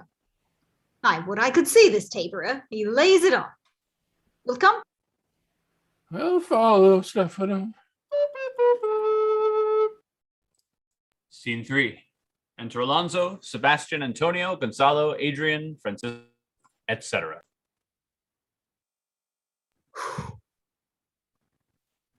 By lack, Leakin. I can go no further, sir. My old bones aches. Here's a maze trod indeed, through forthright and meanders. By your patience, I needs must rest me. Oh Lord, I cannot blame thee, who am myself attached with weariness to the dulling of my spirits. Sit down and rest. Even here I will put off my hope and keep it no longer for my flatterer. He is drowned, whom thus we stray to find, and the sea mocks our frustrate search on land. Well, let him go. I am right glad that he's so out of hope. Do not for one repulse forego the purpose that you resolved to effect. Next advantage will we take thoroughly. That to be tonight, for now they are oppressed with travel, they will not nor cannot use such vigilance as when they are fresh. I say tonight, no more.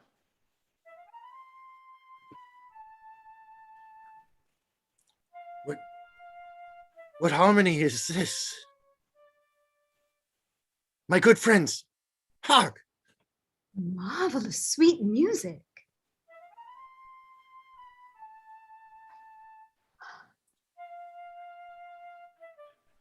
Give us kind keepers, heavens. What were these? Living drollery. Now I will believe that there are unicorns, that in Arabia there is one tree, the phoenix throne, one phoenix at this hour reigning there. I'll believe both. And what does else want credit, come to me, and I'll be sworn 'tis true. Travellers ne'er did lie, though fools at home condemn them. If in Naples I should report this now, would they believe me?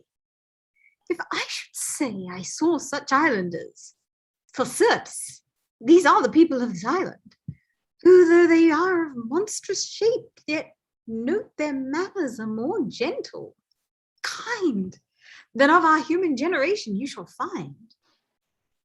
Many, nay, almost any. Honest Lord, thou hast said well, for some of you there present are worse than devils. I cannot too much muse such shapes, such gesture, and such sound expressing, although they want the use of tongue, a kind of excellent dumb discourse. Praise in departing. They vanish strangely. No matter, since they have left their viands behind, for we have stomachs. Will it please you taste of what is here? Not I. Faith, sir, you need not fear. When we were boys, who would believe that there were mountaineers dewlapped like bulls, whose throats had hanging at them wallets of flesh? Or that there were such men whose heads stood in their breasts, which now we find each putter out of 5 for 1 will bring us good warrant of. I will stand to and feed, although my last, no matter, since I feel the best is past. Brother, my lord the Duke, stand to and do as we. You are 3 men of sin, whom destiny that hath to instrument this lower world and what is in't, the never surfeited sea hath caused to belch up you. And on this island where man doth not inhabit, you mongst men being most unfit to live, I have made you mad. And even with such like valor, men hang and drown their proper selves. You fools, I and my fellows are ministers of fate. The elements of whom your swords are tempered may as well wound the loud winds and be mocked or with be mocked at stabs, kill the still closing waters as diminish one dowel that's in my plume. My fellow ministers are like invulnerable. If you could hurt, your swords are now too massy for your strengths and will not be uplifted. But remember, for that's my business to you, that you three from Milan did supplant good Prospero, exposed unto the sea which hath requited him and his innocent child, for which foul deed the powers, delaying, not forgetting, have incensed the seas and shores, yea, all the creatures, against your peace. Thee of thy son Alonso they have bereft, and do pronounce by me lingering perdition, worse than any death can be at once, shall step by step attend you and your ways, whose wraths to guard you from, which here in this most desolate isle else fall upon your heads, is nothing but heart sorrow and a clear life ensuing. Bravely the figure of this harpy hast thou performed, my Ariel. A grace it had devouring of my instruction.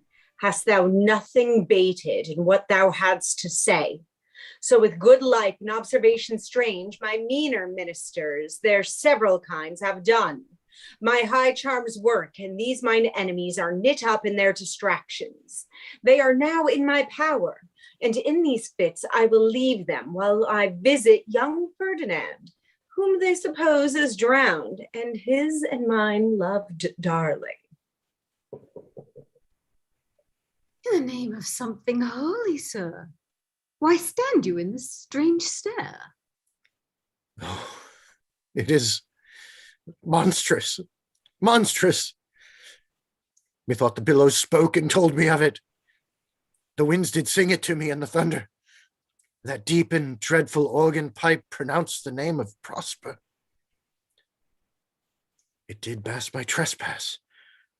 Therefore my son, the ooze is bedded, and I'll seek him deeper than our plummet sounded. And with him there lie mudded. But one fiend at a time. I'll fight their legion o'er. I'll be thy second.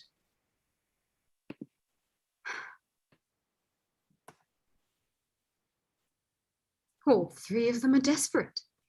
Their great guilt, like poison given to work a great time after, now begins to bite the spirits. I do beseech you that are of suppler joints, follow them swiftly and hinder them from what this ecstasy may now provoke them to. Follow, I pray you. End of Act 3. Act 4, Scene 1.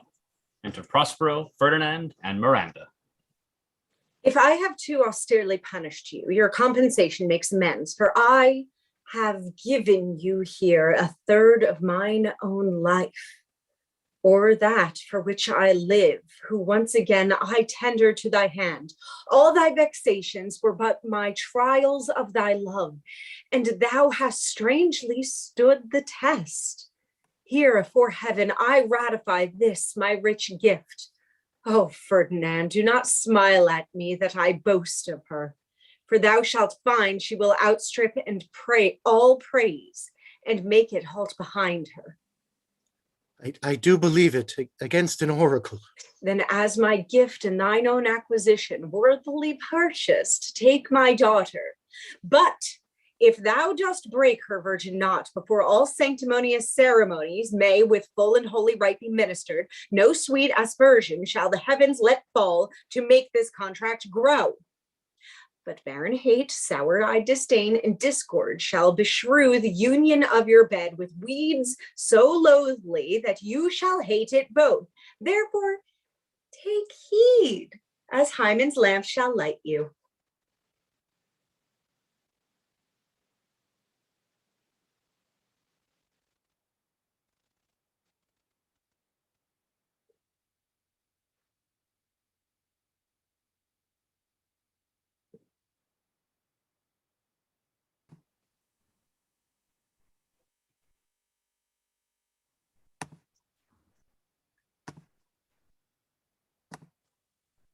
As I hope for quiet days, fair issue, and long life, with such love as 'tis now, the murkiest den, the most opportune place, the strongest suggestion, our worser genius shall never melt mine honor into lust, to take away the edge of that day's celebration, when I shall think o'er Phoebus' deeds are founded, or night kept chained below. Fairly spoke. Sit then, and talk with him. You are thy own. What Ariel, my industrious servant, Ariel? What would my potent master? Here I am. Thou and thy meaner fellows your last service did worthily perform, and I must use you in such another trick. Go bring the rabble, or whom I give thee power, here to this place.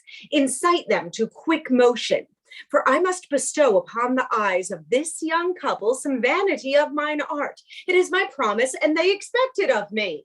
Presently? I with a twink. Before you can say come and go and breathe twice and cry so, each one tripping on his toe will be here with mop and mow. Do you love me, master? No? Dearly, my delicate Ariel. Do not approach till thou dost hear me call. Well, I conceive.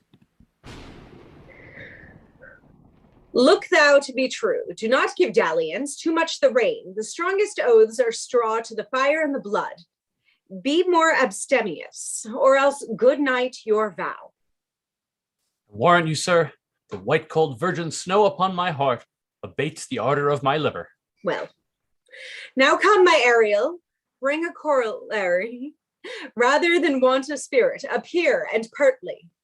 No tongue, all eyes, be silent. Enter Iris. Ceres, most bounteous lady, thy rich lees of wheat, rye, barley, vetches, oats, and peas, thy turfy mountains where lie nibbling sheep, and flat meads thatched with stover them to keep, thy banks with pinioned and twilled brims, which spongy April at thy hest betrims, to make cold nymphs chaste crowns, and thy broom groves, whose shadow the dismissed bachelor loves, being last lorn, thy pole-clipped vineyard, and thy sea marge, sterile and rocky hard, where thou thyself dost err, the queen of the air, whose watery arch and messenger am I, bids thee leave these, and with her sovereign grace, here on this grass plot, in this very place, to come and sport. Her peacocks fly amain. Approach, rich Ceres, her to entertain. Enter Ceres. Hail, many-colored messenger, that ne'er dost disobey the wife of Jupiter, who with thy saffron wings upon my flowers diffusest honey drops, refreshing showers, and with each end of thy blue bow dost crown my bosky acres and my unshrubed down, rich scarf to my proud earth. Why hath thy queen summoned me hither to this short-grassed green? A contract of true love to celebrate, and some donation freely to her state on the blessed lovers. Tell me, heavenly bough, if Venus or her son, as thou dost know, do now attend the queen, since they did plot the means that dusky Dis my daughter got, her and her blind boys scandaled company I have forsworn. Of her company be not afraid.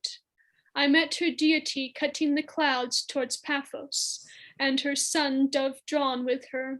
Here thought they to have done some wanton charm upon this man and maid, whose vows are that no bedright shall be paid till Hymen's torch be lighted, but in vain. Mars' hot minion is returned again. Her waspish-headed son has broke his arrows, swears he will shoot no more, but play with sparrows, and be a boy right out. Juno descends. Highest queen of state, great Juno comes, I know her by her gait. How does my bounteous sister? Go with me to bless this twain, that they may be prosperous, be honored, and honored in their issue. Honor, riches, marriage, blessing, long continuance and increasing. Hourly joys be still upon you, Juno sings her blessings on you. Earth's increase, poison plenty, barns and garners never empty, vines with clustering bunches growing, plants with goodly burden bowing. Spring come to you at the farthest, in the very end of harvest. Scarcity and want shall shun you. Ceres' blessing so is on you. This is a most majestic vision and harmonious charmingly. May I be bold to think these spirits? Spirits which by mine art I have from their confines called to enact my present fancies. Let me live here ever. So rare a wondered father and a wise makes this place paradise. Sweet now, silence. Juno and Ceres whisper seriously, there's something else to do. Hush and be mute, or else our spell is marred. You nymphs, called naiads of the winding brooks, with your sedged crowns and ever harmless looks, leave your crisp channels, and on this green land answer your summons, Juno does command. Come, temperate nymphs, and help to celebrate a contract of true love. Be not too late. You sunburned sicklemen of August weary, come hither from your furrow and be merry. Make holiday, your rye straw hats put on, and these fresh nymphs encounter every one in country footing. I had forgot that foul conspiracy of the beast Caliban and his confederates against my life. The minute of their plot is almost come. Well done, avoid no more. This is strange. Your father's in some passion that works him strongly. Never till this day saw I him touched with anger, so distempered. You do look, my son, in a moved sort, as if you were dismayed. Be cheerful, sir, our revels now are ended. These, our actors, as I foretold you, were all spirits, and are melted into air, into thin air. And like the baseless fabric of this vision, the cloud-capped towers, the gorgeous palaces, the solemn temples, the great globe itself, yea, all which it inherits shall dissolve, and like this insubstantial pageant faded, leave not a wrack behind. We are such stuff as dreams are made on, and our little life is rounded with a sleep. Sir, I am vexed. Bear with my weakness, my old brain is troubled. Be not disturbed with my infirmity. If you be pleased, retire into my cell and there repose. For turn or two I'll walk to still my beating mind. We wish you peace. They exit. Come with a thought, I thank thee, Ariel, come. Like thoughts I cleave to, what's thy pleasure? Spirit, we must prepare to meet with Caliban. Aye, my commander. When I presented Ceres, I thought to have told thee of it, but I feared lest I might anger thee. Say again, where didst thou leave these varlets? I told you, sir, they were red hot with drinking, so full of valor that they smote the air for breathing in their faces, beat the ground for kissing of their feet, yet always bending towards their project. Then I beat my tabor, at which, like unbacked colts, they pricked their ears, advanced their eyelids, and lifted their noses as they smelt music. So I charmed their ears, that calf-like they my lowing followed through toothed briars, sharp furze, pricking gorse and thorns, which entered their frail shins. At last I left them in the filthy mantled pool beyond your cell, there dancing up to the chins that the foul lake o'erstunk their feet. This was well done, my bird. Thy shape invisible retain thou still. The trumpery in my house, to go bring it hither for stale to catch these thieves. I go. A devil, a born devil, on whose nature can never stick, on whom my pains humanely taken, all lost, quite lost. And as with age his body uglier grows, so his mind cankers. I will plague them all, even to roaring. Come, hang them on this line. Enter Caliban, Stefano, and Trinculo as Prospero and Ariel look on. Pray you, tread softly, that the blind mole may not hear a footfall. We are now near his cell. Monster, your fairy, which you say is a harmless fairy, has done little better than played the jack with us. Monster, I just smell all horse piss, at which my nose is in great indignation. So is mine. Do you hear, monster? If I should take a displeasure against you, look you. Thou about a lot, monster. Good, my lord, give me thy favor still. Be patient, for the prize I'll bring thee to shall hoodwink this mischance. Therefore speak softly. All's hushed as midnight yet. Aye, but to lose our bottles in the pool?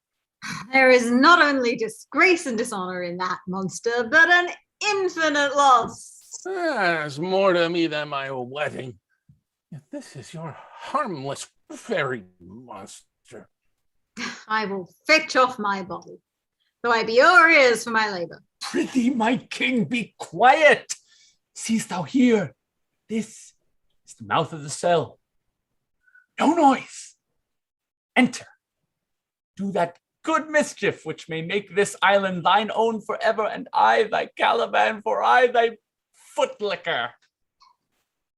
Give me thy hand. I do begin to have bloody thoughts. Oh, King Stefano, appear, O worthy Stefano. Look what a wardrobe here is for thee. Let it alone, thou fool. It is but trash. Oh, monster, we know what belongs to a frippery. Oh, King Stefano. Put off that gown, Trinculo. By this hand, I'll have that gown. Thy grace shall have it. The dropsy drown this fool. What do you mean to dote on us on such luggage? Let it alone and do the murder first. If he awake from toe to crown, he'll fill our skins with pinches, make us strange stuff. Be you quiet, monster. Mistress Line, is this not my jerkin? Ha! Now is the jerkin under the line.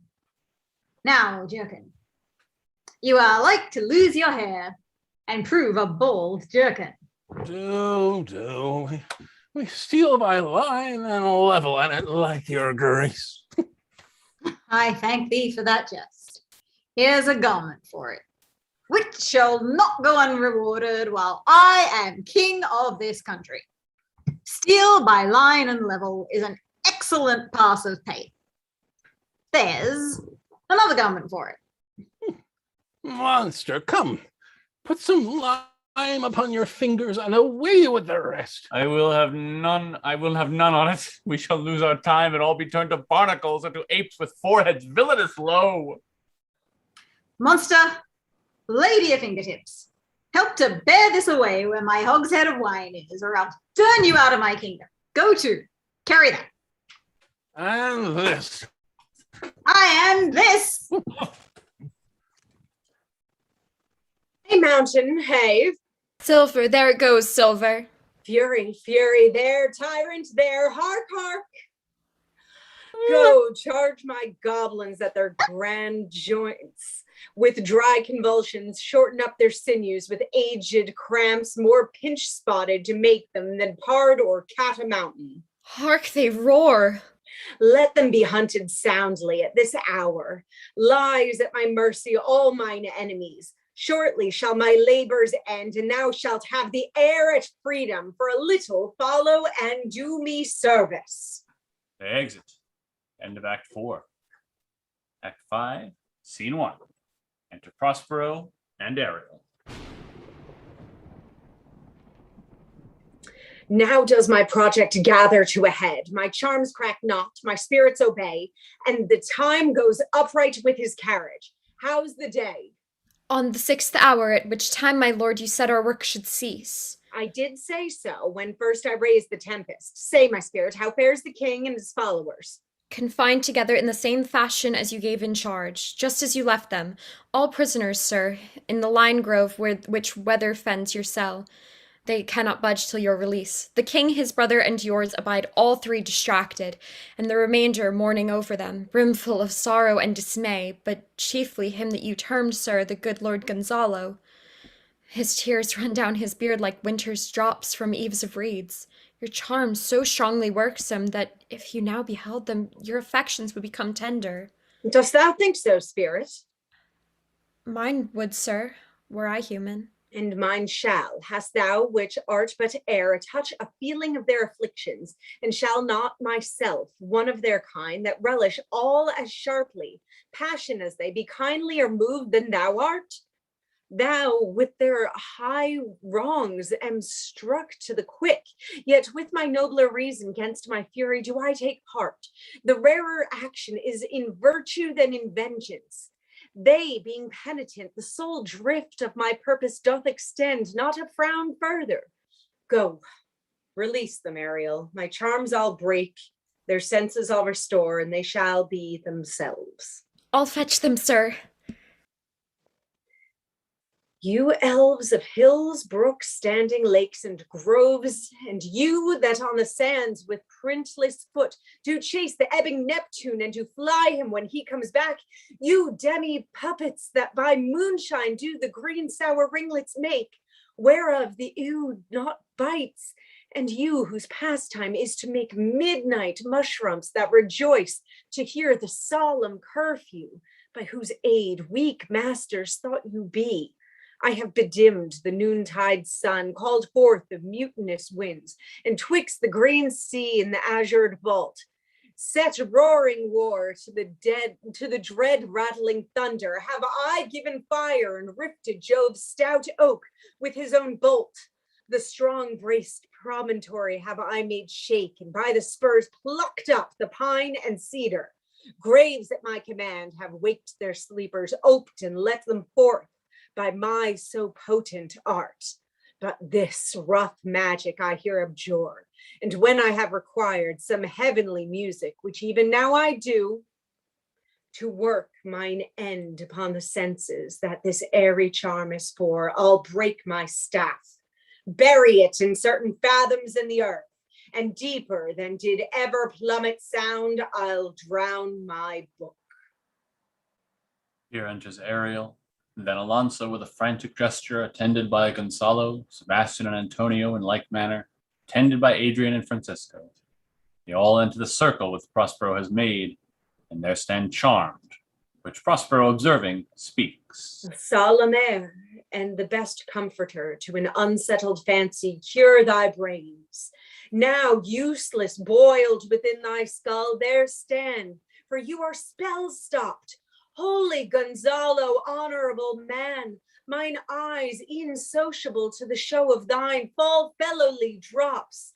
The charm dissolves apace, and as the morning steals upon the night, melting the darkness of their rising senses, begin to chase the ignorant fumes that mantle their clearer reason. Oh, good Gonzalo, my true preserver and loyal sir, to him thou followest. I will pay thy graces home both in word and deed. Most cruelly didst thou, Alonso, use me and my daughter. Thy brother was further in thy act. Thou art but pinched for it now. Sebastian, flesh and blood, you brother mine that entertained ambition, expelled remorse and nature, whom with Sebastian, whose inward pinches therefore are most strong, would here have killed your king. I do forgive thee, unnatural though thou art.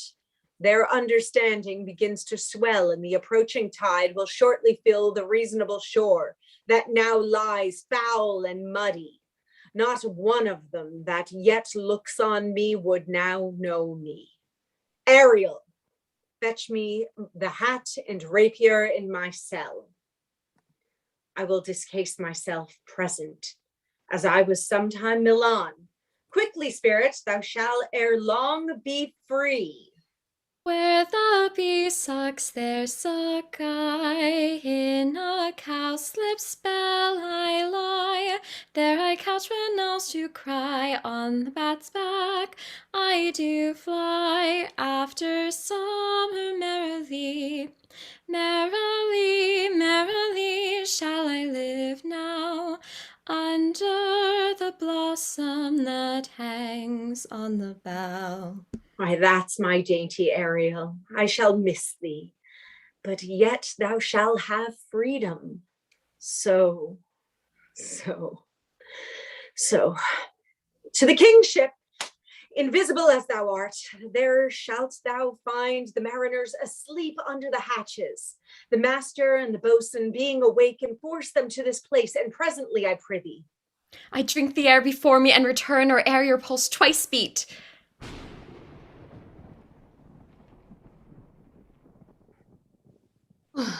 Torment, trouble, wonder, and amazement inhabits here.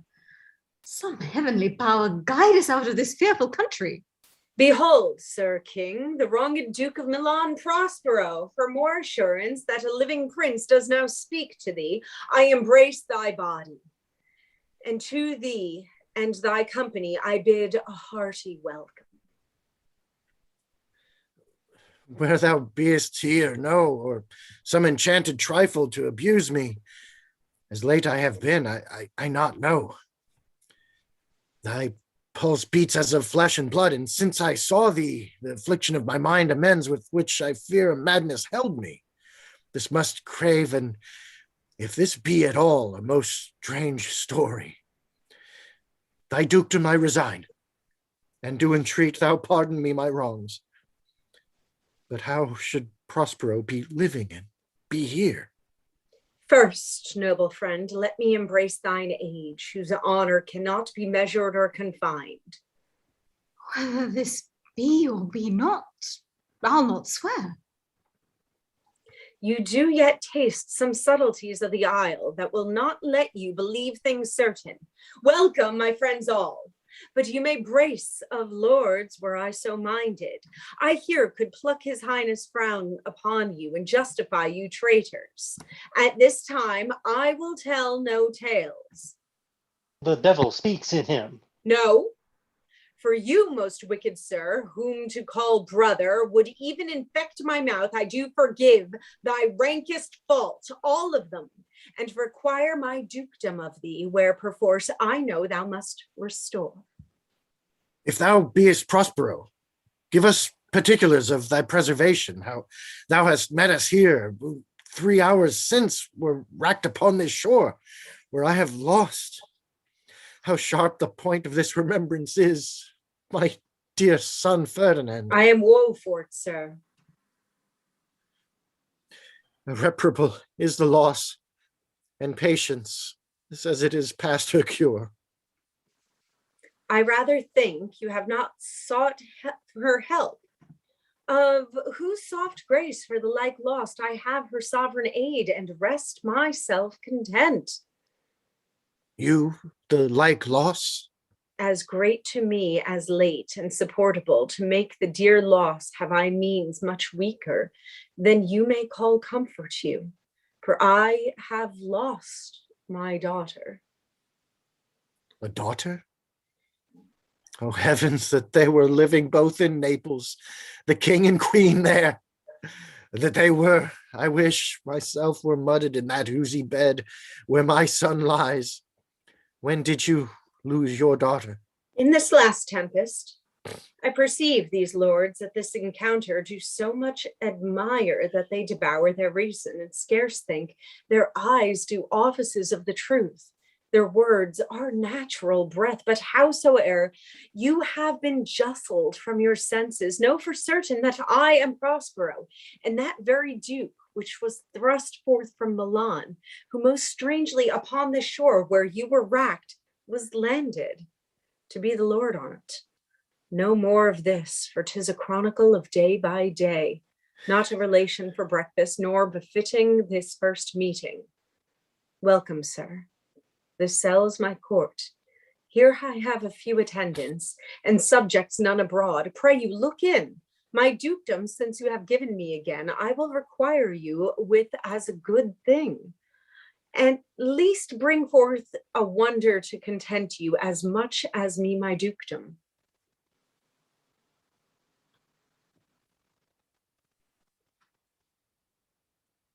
Sweet lord, you play me false.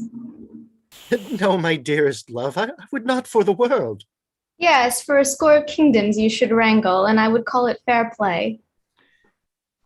If this prove a vision of the island, one dear son shall I twice lose. Most high miracle. Though the seas threaten, they are merciful. I have cursed them without cause. Now, all the blessings of a glad father compass thee about. Arise, and say how thou camest here. Oh, wonder! How many goodly creatures are there here? How beauteous mankind is! Oh, brave new world that has such people in't. 'Tis new to thee. What is this maid with whom thou wast at play? Your eldest acquaintance cannot be 3 hours.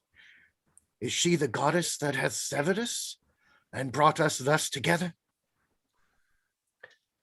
Sir, she is mortal, but by immortal providence she's mine.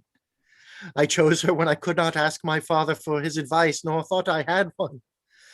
She is daughter to this famous Duke of Milan, of whom so often I have heard renown, but never saw before, or of whom I have received a second life and second father. This lady makes him to me.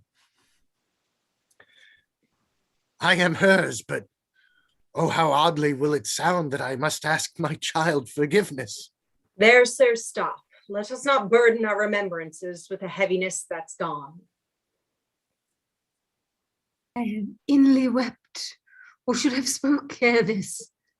Look down, you gods, and on this couple drop a blessed crown. For it is you that have chalked forth the way which brought us hither. I say amen, Gonzalo. Was Milan thrust from Milan, that his issue should become kings of Naples? Oh, rejoice beyond a common joy, and set it down with gold on lasting pillars. In one voyage did Claribel her husband find at Tunis, and Ferdinand her brother found a wife where he himself was lost. Prospero his dukedom in a poor isle, and all of us ourselves, when no man was his own. Give me your hands. Let grief and sorrow still embrace his heart that doth not wish you joy. Be it so. Amen.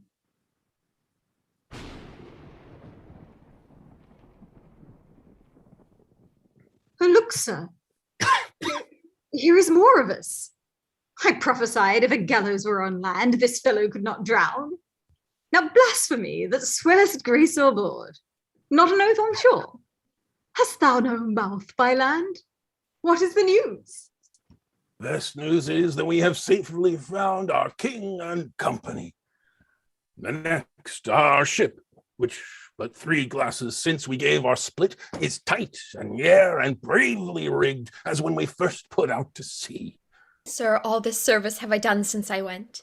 My tricksy spirit. These are not natural events. They strengthen from strange to stranger. Say, how came you hither? If I did think, sir, I were well awake, I'd strive to tell you. We were dead of sleep, and how, we know not, all clapped under hatches, where but even now with strange and several noises of roaring, shrieking, howling, jingling chains, more diversity of sounds, all horrible. We were awake straightway at liberty, where we, in all her trim, freshly beheld our royal, good, gallant ship, a master capering to eye her. On a trice, so please you, even in a dream were we divided from him, or brought moping hither. Wast well done. Bravely, my diligence, thou shalt be free. This is as strange a maze as e'er men trod, and there is in this business more than nature was ever conduct of. Some oracle must rectify our knowledge. Sir, my liege, do not infest your mind with beating on the strangeness of this business. At picked leisure, which shall be shortly single, I'll resolve you, which to you shall seem probable of every these happened accidents. Till when, be cheerful, and think of each thing well. Come hither, spirit. Set Caliban and his companions free. Untie the spell. How fares my gracious sir? There are yet missing of your company some few odd lads that you remember not. Enter Ariel, arriving in Caliban, Stefano, and Trinculo in their stolen apparel. Every man shift for all the rest, and let no man take care for himself, for all is but fortune. Coraggio, bully monster, coraggio. If these be true spies which I wear in my head, here's a goodly sight. Oh, Setebos, these be brave spirits indeed. How fine my master is. I am afraid he will chastise me. What things are these, my lord Antonio? Will money buy 'em? Very like. One of them is a plain fish, and no doubt marketable. Mark but the badges of these men, my lords. Then say if they be true, this misshapen knave. His mother was a witch, and one so strong that could control the moon, make flows and ebbs, and deal in her command without her power. These three have robbed me, and this demi-devil, for he's a bastard one, had plotted with them to take my life. Two of these fellows you must know and own. This thing of darkness, I acknowledge mine. I shall be pinched to death. Is not this Stefano, my drunken butler? He is drunk now. Where had he wine? And Trinculo is feeling ripe. Where should they find this grand liquor that hath gilded them? How camest thou in this pickle? I have been in such a pickle since I saw you last. I fear me will never out of my bones. I shall not fear fly blowing. Why, how now, Stefano? Oh, touch me not. I am not Stefano, but a cramp. You'd be king of the isle, Sirrah? I should have been a sore one then. This is as strange a thing as e'er I looked on. He is as disproportioned in his manners as in his shape. Go, Sirrah, to my cell. Take with you your companions. As you look to have my pardon, trim it handsomely. Aye, that I will. And I'll be wise hereafter and seek for grace. What a thrice double ass was I to take this drunkard for a god and worship this dull fool. Go to. Why? Hence, and bestow your luggage where you found it. Or stole it, rather.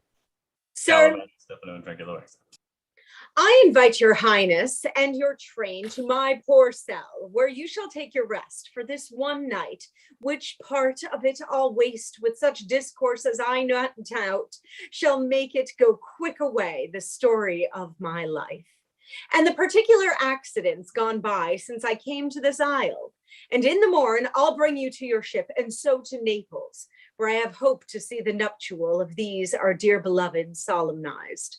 And thence retire me to Milan, where every third thought shall be my grave. I long to hear the story of your life, which must take the ear strangely. I'll deliver all, and promise you calm seas, auspicious gales, and sails so expeditious that shall catch your royal fleet far off. My Ariel chick, that is thy charge. Then to the elements. Be free and fare thou well. Please you draw near. They all exit. Now my charms are all o'erthrown, and what strength I have's mine own, which is most faint now 'tis true. I must be here confined by you, or sent to Naples, let me not, since I have my dukedom got, and pardoned the deceiver dwell in this bare island by your spell. But release me from my bands with the help of your good hands. Gentle breath of yours my sails must fill, or else my project fails, which was to please, now I want. Spirits to enforce, art to enchant. And my ending is despair, unless I be relieved by prayer. which pierces so that it assaults, mercy itself and frees all faults. As you from crimes would pardoned be, let your indulgence set me free. End of play. Thank you for joining us for the Wheel of Shakespeare, The Tempest. We hope you've enjoyed yourself. A thank you to our friend, your friendly neighborhood Shakespeare, for hosting this on his pages. Visit his website, shakespeareapproves.com, or on Facebook, Shakespeare Approves, your friendly neighborhood Shakespeare. A big thanks to all of the actors who appeared with us tonight and took this crazy adventure with us. Thank you. Sorry. We hope you enjoyed yourselves as well. As always, a big thanks to all the essential workers and healthcare personnel who have been keeping us healthy and safe and vaccinated as possible. Thank you all. And if you want to join us for one of these readings or something very similar or not similar, send us an email at casting@zenithplayers.com or send us a message on our Facebook page, Zenith Players, and I will get back to you as soon as possible. I think we're off next week. We're probably off next week, but we will be back soon with more live streamed readings, as well as our in-person show, Bernhardt Hamlet, in November in Bud Lake, New Jersey. You can see Claire and Mira. I'm not sure where they are, and Andrew, not sure where they are in relation to me on the live stream. They're somewhere around me. You can see all three of them in Bernhardt Hamlet live in person in Bud Lake, New Jersey. Thank you all for joining us.